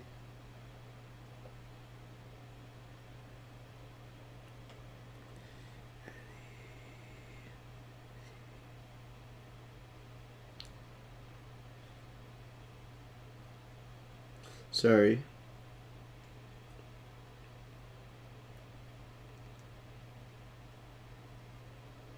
Okay, so I'm just being a massive simp right now, don't worry. She sent me a picture of her watching Eddie. You guys do know who Eddie VR is, right? I'm hoping that you're men of culture, or women of culture.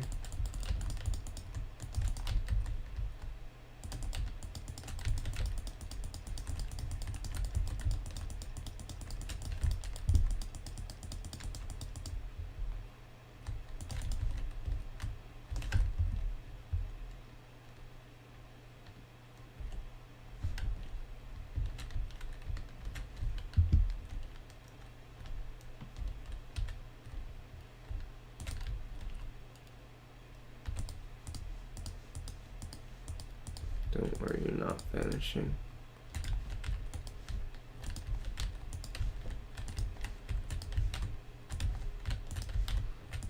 This Shadow Bonnie looks sick, but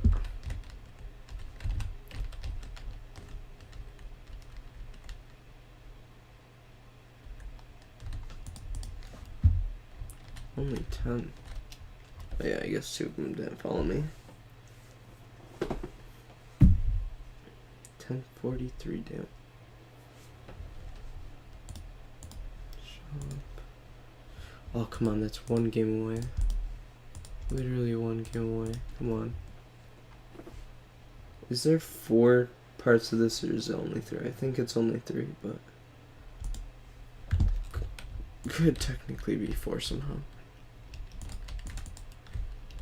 Pizza Sim?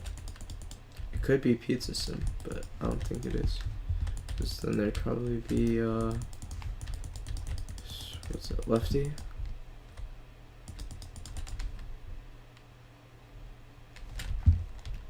Yeah, Lefty is my favorite animatronic.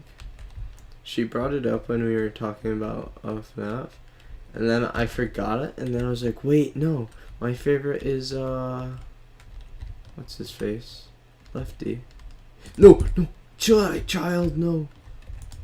I wanted to kill him if he was still in here, but some people had to take their slow ass time getting in here.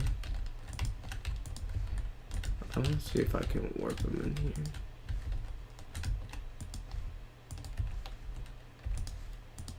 here. That's the wrong kid, but I'll take it. Can you get off the doorway? Thanks.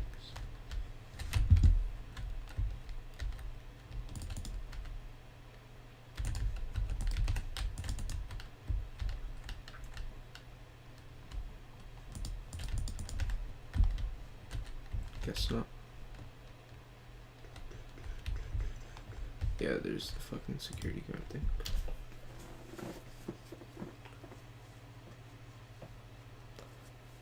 Okay, now I should be able to get floor 3.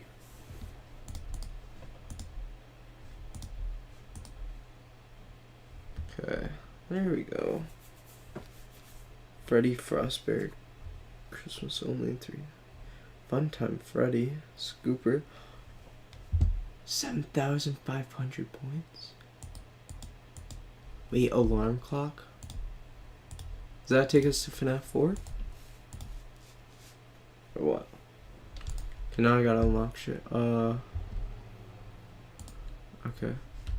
Hello.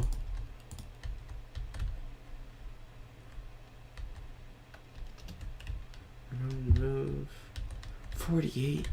Do they double it?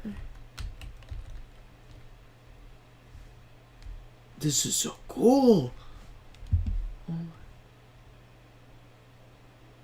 I'm getting nervous because it's FNAF and like it's just your location. Okay, that's just cool.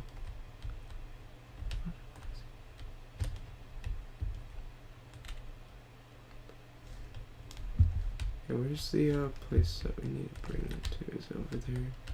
God damn, how many children are there? I'm gonna be making bank soon. Wait, emergency stairs? Oh, that's how you exit the shift. Where do we bring them? Is this? Yeah, this is it right here, isn't it? Yep, this would be it. Is that the scoop-in room?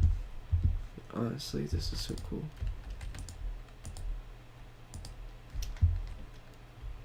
What's up, bro?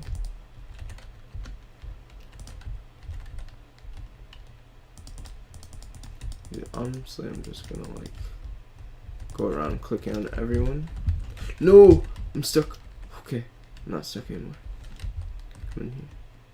Aren't you for my there's just one thing I need, and I don't care about the presents underneath the Christmas tree. I just want. I do not know the fireplace.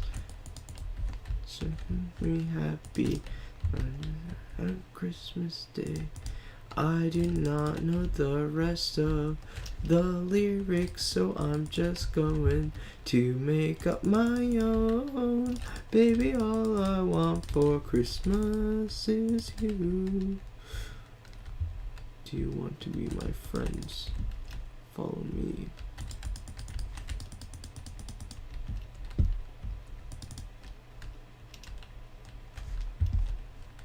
Wait, follow me. What?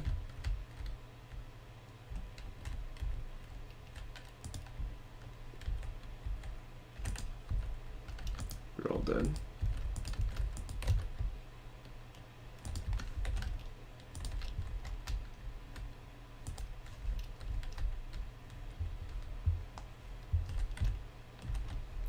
What can I do? Baby, all I want for Christmas is you.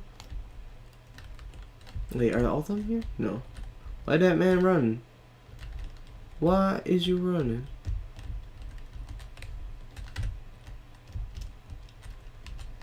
This is even more sus that I'm luring girls in here now. Especially little girls.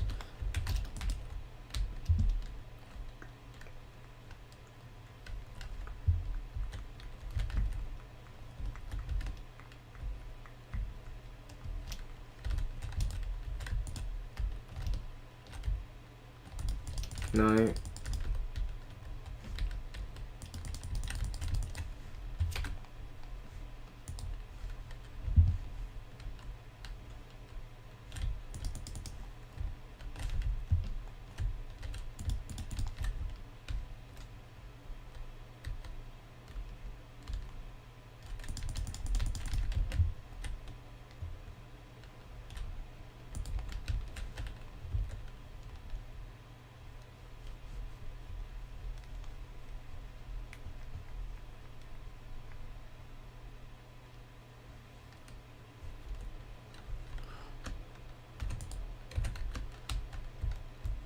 I just didn't kill a girl.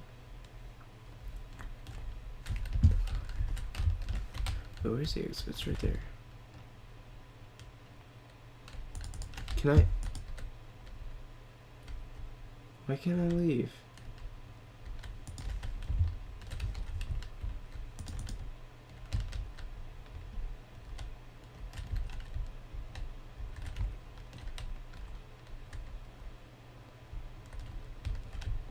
Hey, mommy. Yes, god damn.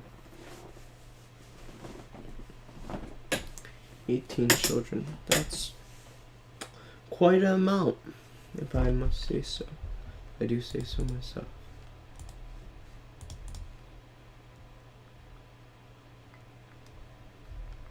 Okay, there's Leonard. Okay, I need to get the scooper, which is a lot of points.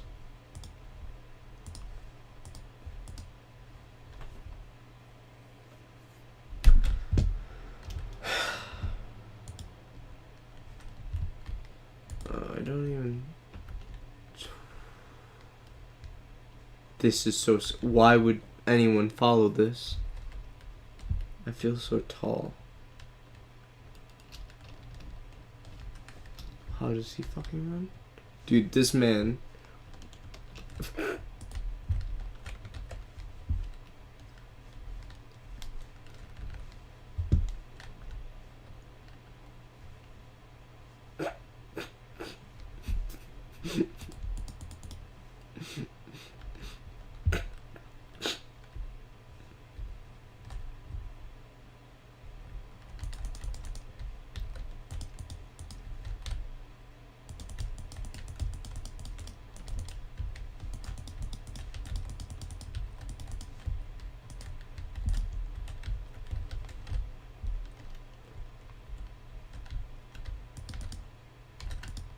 Oi. Yo.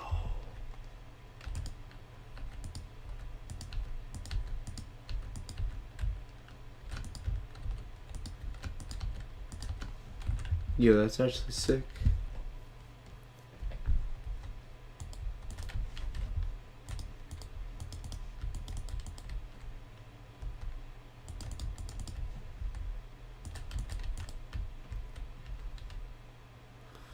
Any girl that runs away, I would gladly like to publicly say thank you. Cause who wouldn't run away from this?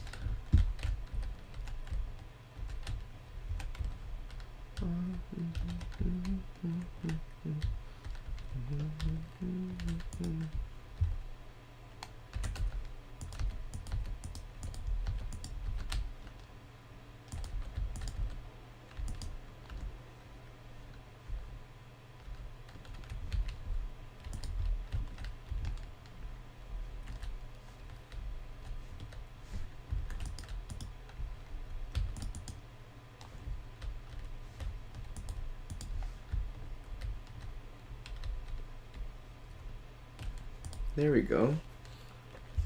Finally escape.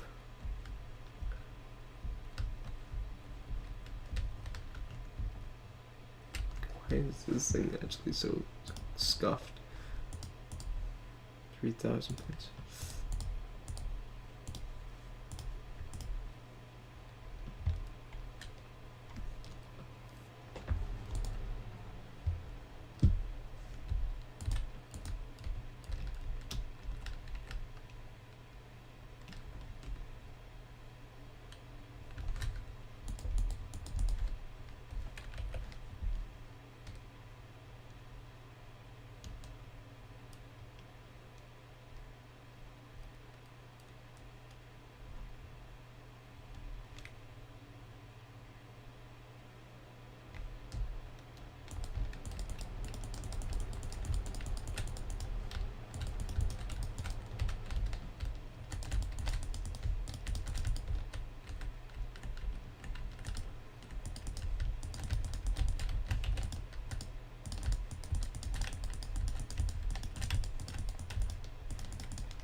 I just lured everyone with that. I would just like to acknowledge how I just lured literally every single female into this room. How many females are there right now? Too many. That's how many.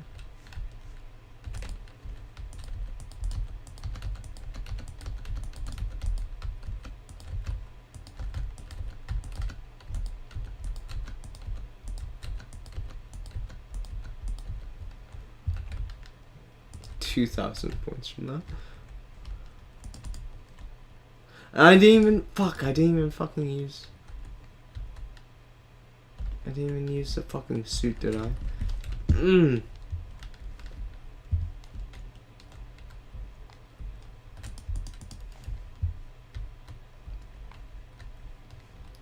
Baby's voice literally lures every single person.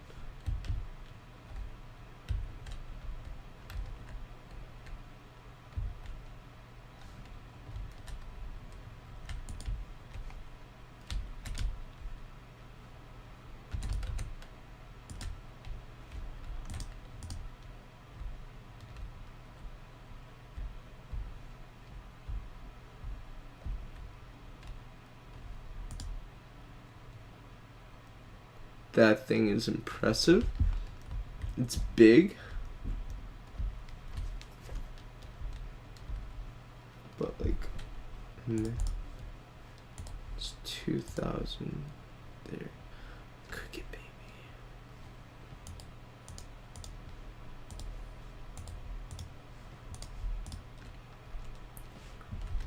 baby.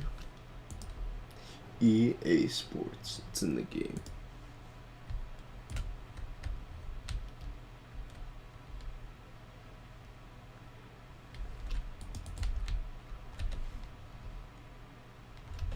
Alright, so, are you guys still, like, here? Like, in my chat? I feel like you haven't typed in, like, 30 minutes. Which is almost true. You haven't typed in 20 minutes.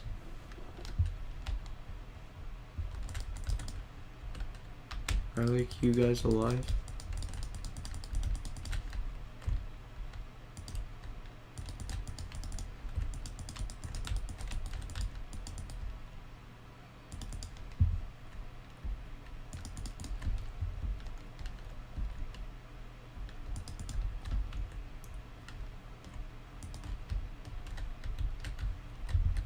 Everyone just come.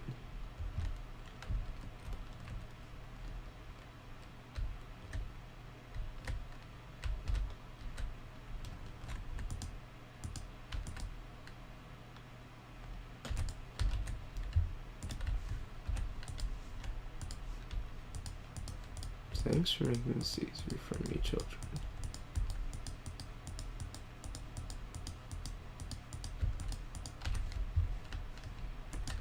This is like the Office theme. I don't want a lot for Christmas. There is just one thing I need, and I don't want Christmas underneath the Christmas tree.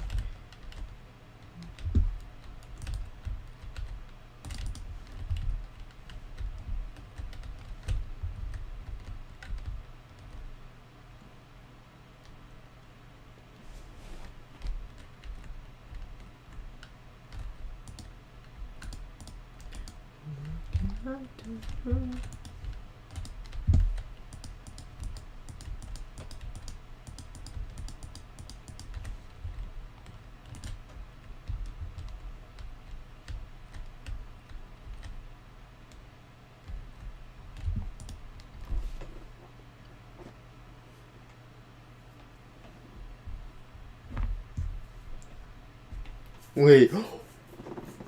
Wait. Wait, hold on. No, I can't yet. But when I use it as enter, do I crawl in a little girl and then use her as a suit? That would actually be sick if I did. That'd actually be really cool.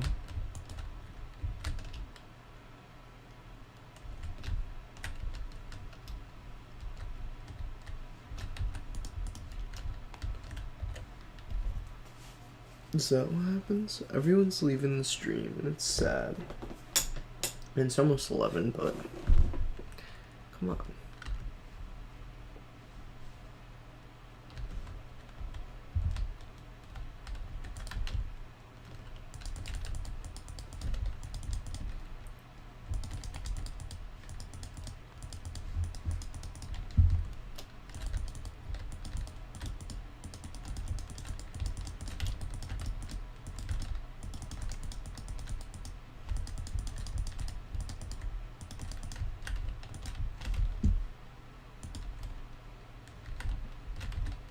that voice is actually scary.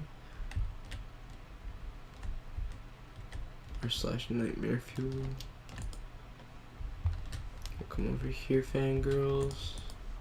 Stuff to this bitch.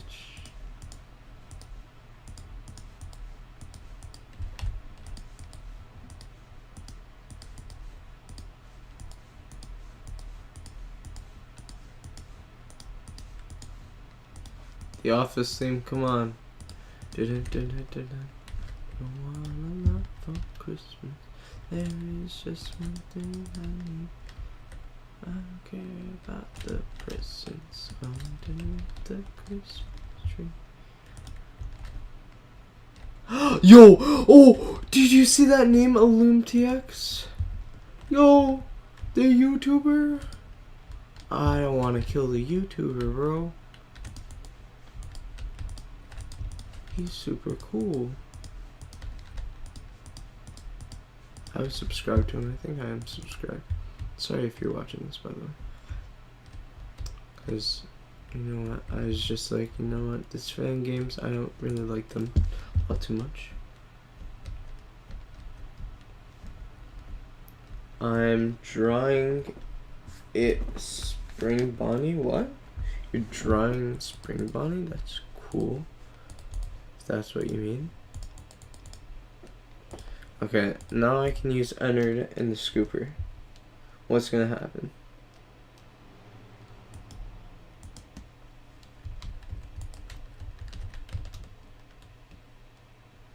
Do I need to put a kid through the scooper? Is that what you mean? Into the pit?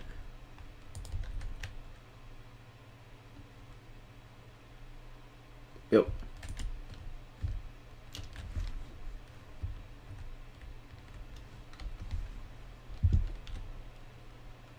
That's actually scary.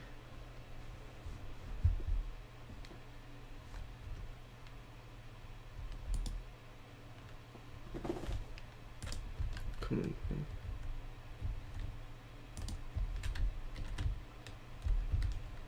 How big is this fucking scooping machine?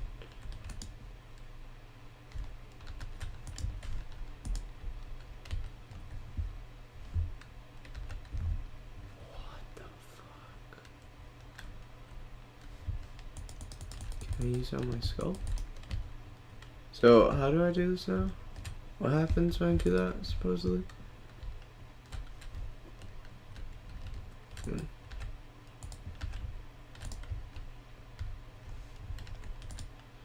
what's this supposed to do?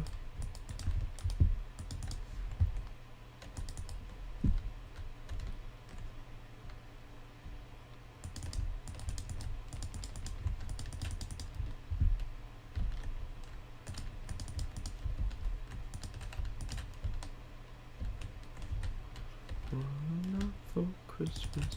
Here is just one thing. Okay, about the presents underneath the Christmas. This is the scooper room. Ballora has been scooped today.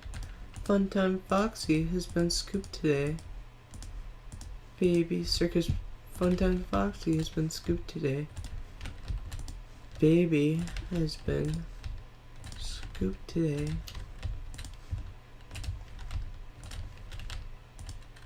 Oi, die.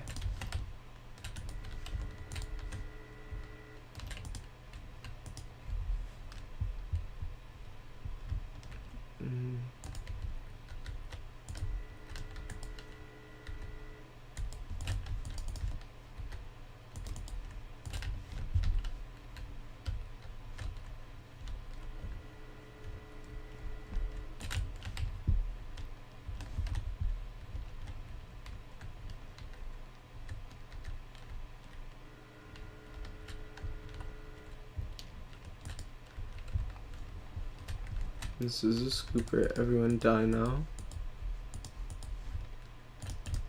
Oh, these bitches look like the person that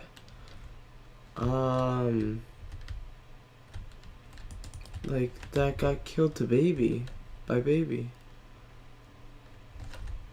Oh. That one bitch is stuck. Come in here.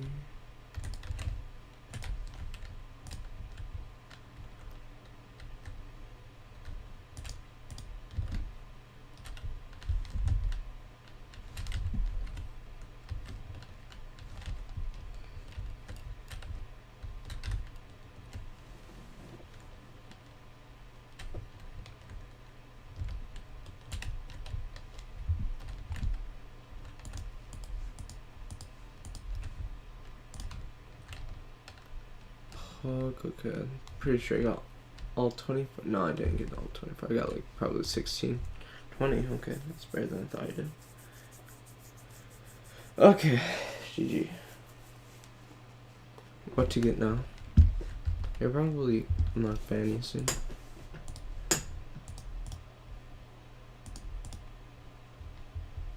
Okay, yeah, let me use glitch trap.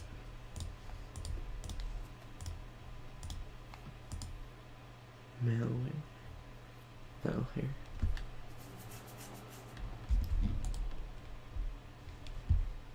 Break the code.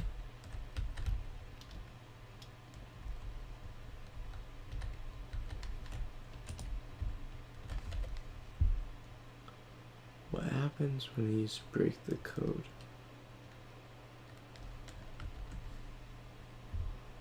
That's actually pretty sick. I like it. I like it a lot.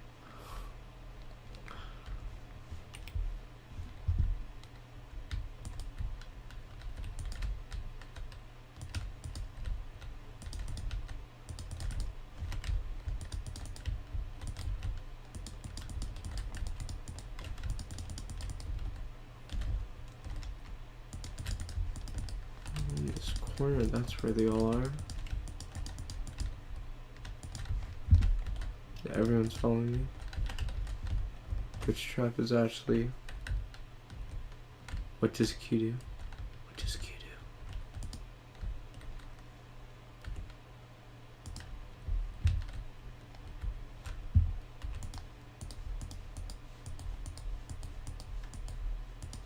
Besides turning everyone's hair purple, what else does it do? Give me extra points? It does give me extra points. So OP. Yo,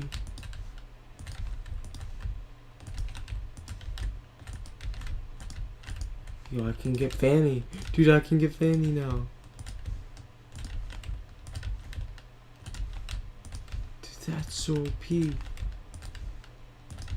I get so much money from that.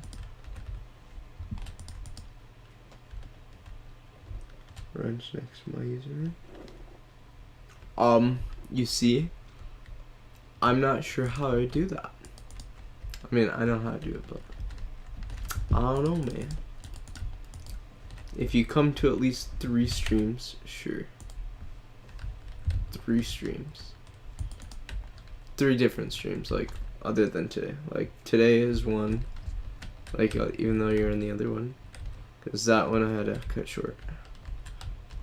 So I'm going to include that as one. Well, not as one. Because, you know.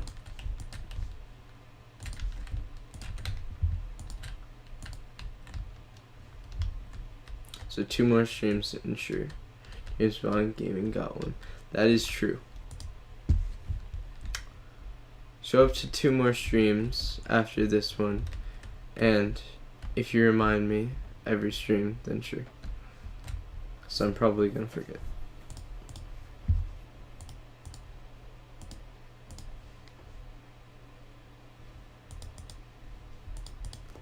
Time to use Vanny. I love how, like, I just murdered everyone and got so many points.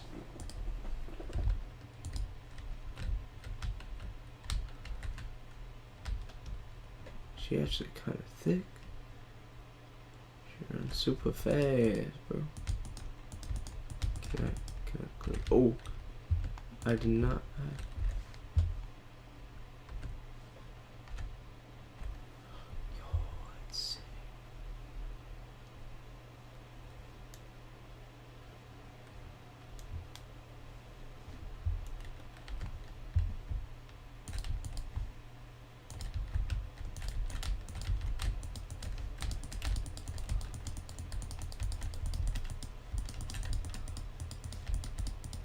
spring pond.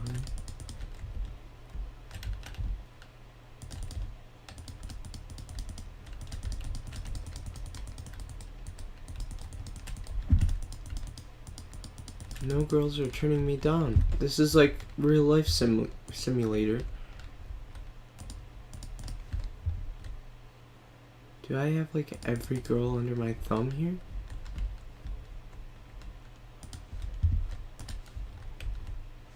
I have every girl under my thumb. Every single one.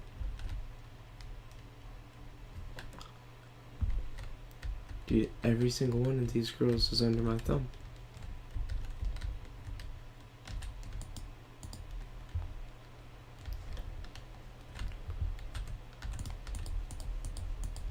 They're not even...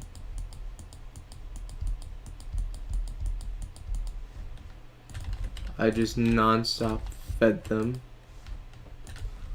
What does this her ability do? Does anyone know what Vanny's ability does in the chat?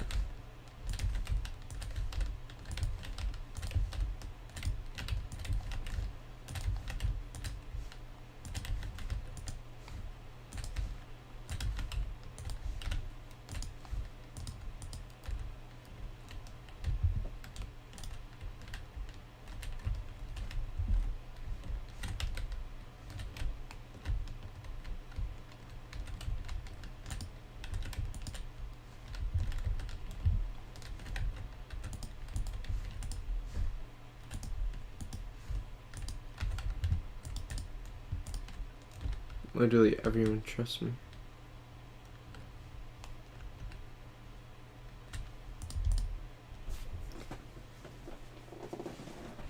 I murdered every child in here.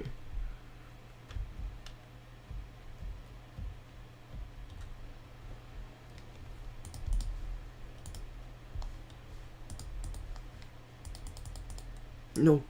Go back.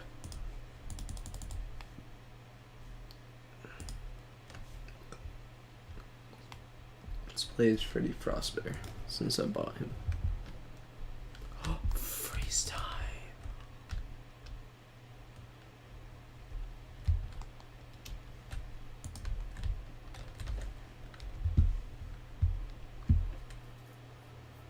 Yo, he's actually sick.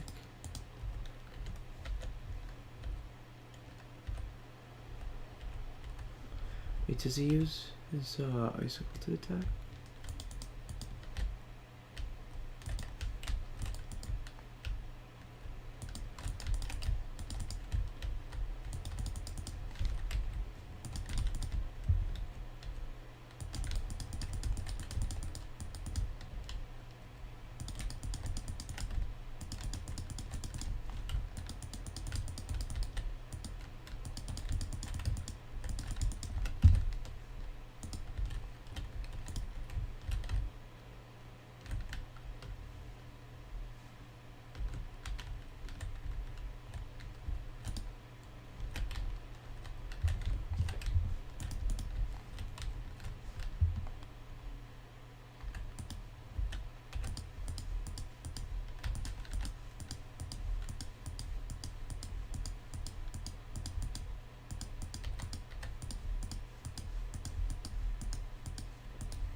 I just got every single child without you.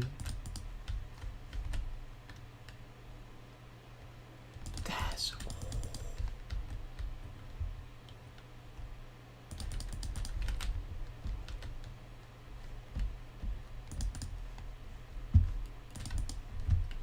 Get away from me.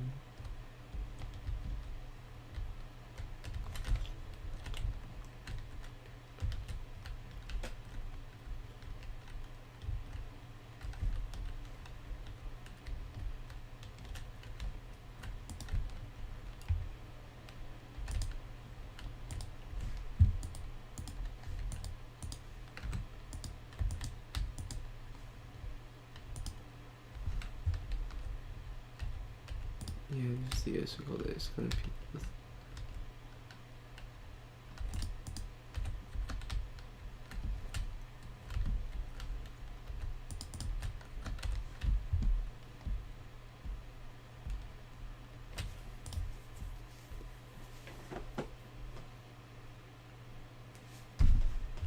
They're like, what the fuck happened to all the children?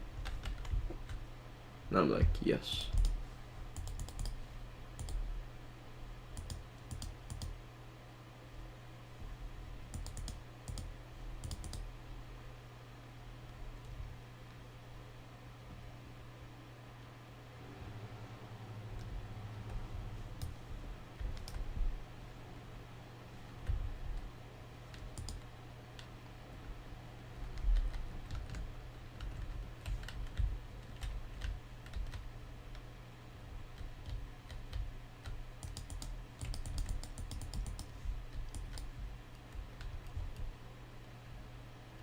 Hello?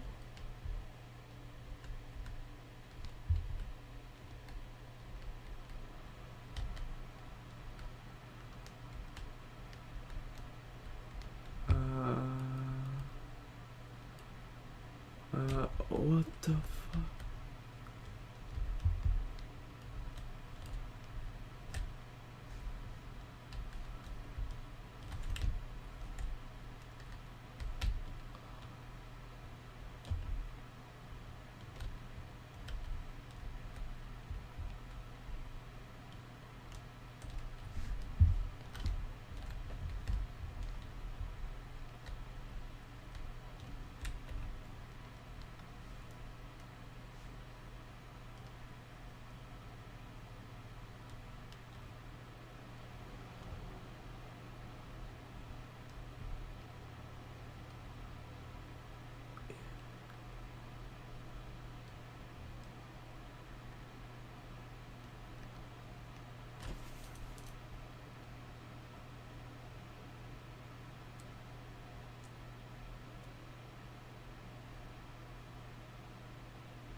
What?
That was fun.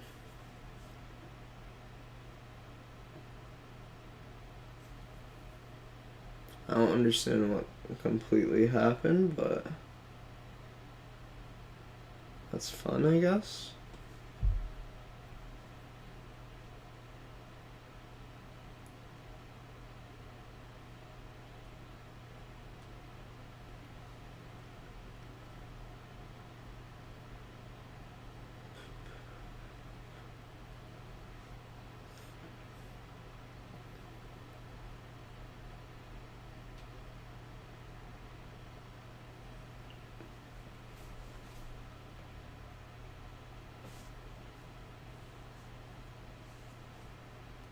So, what happened?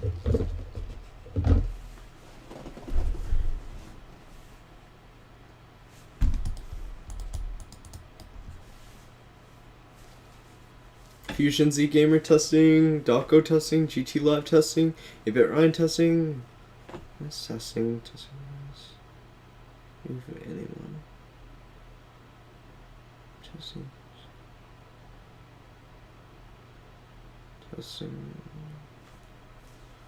Flare and purple. Made by Go. That was actually really good. Game based on FNAF made by Scott.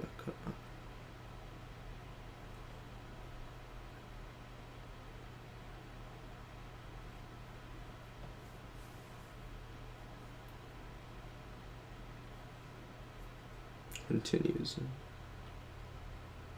Five Nights at Freddy's back in. Yes. Five Nights at Freddy's back in the 80s.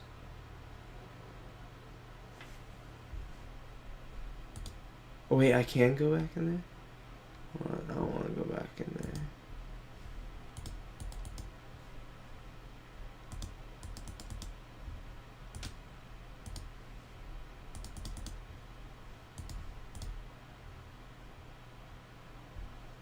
What happens now if I go in the game?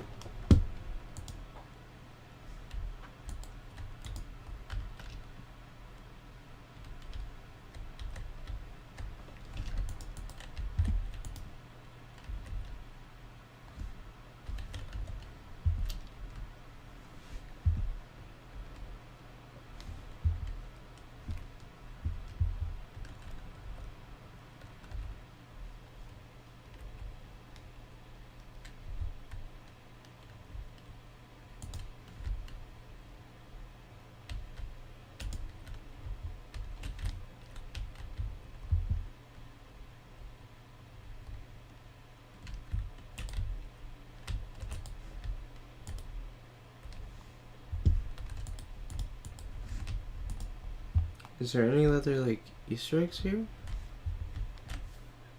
Hold on. Okay. Let's resume this.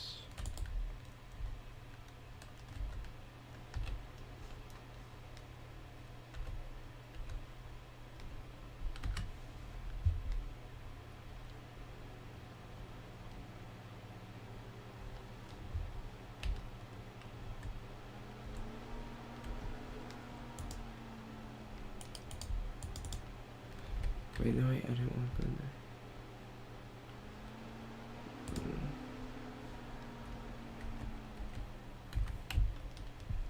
Fuck.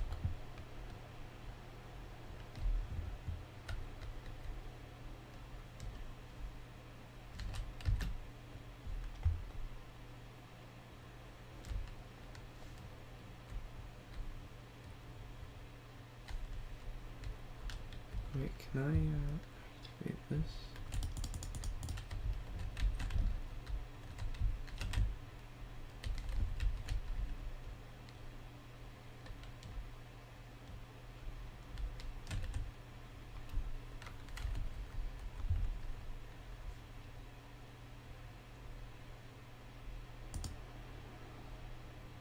Hold on.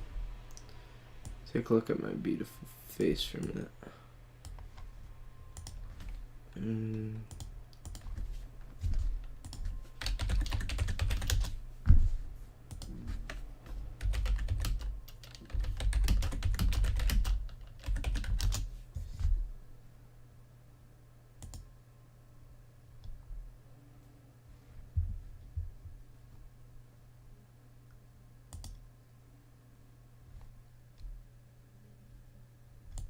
Hold on, can you guys hear this?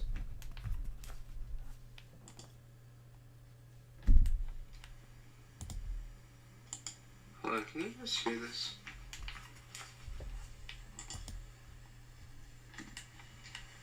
I don't think you can. Hold on, can you guys hear this? No, you guys can't. Okay. Hold on a minute. I think I'm gonna end the stream here. It's been fun though. See you guys later. Bye.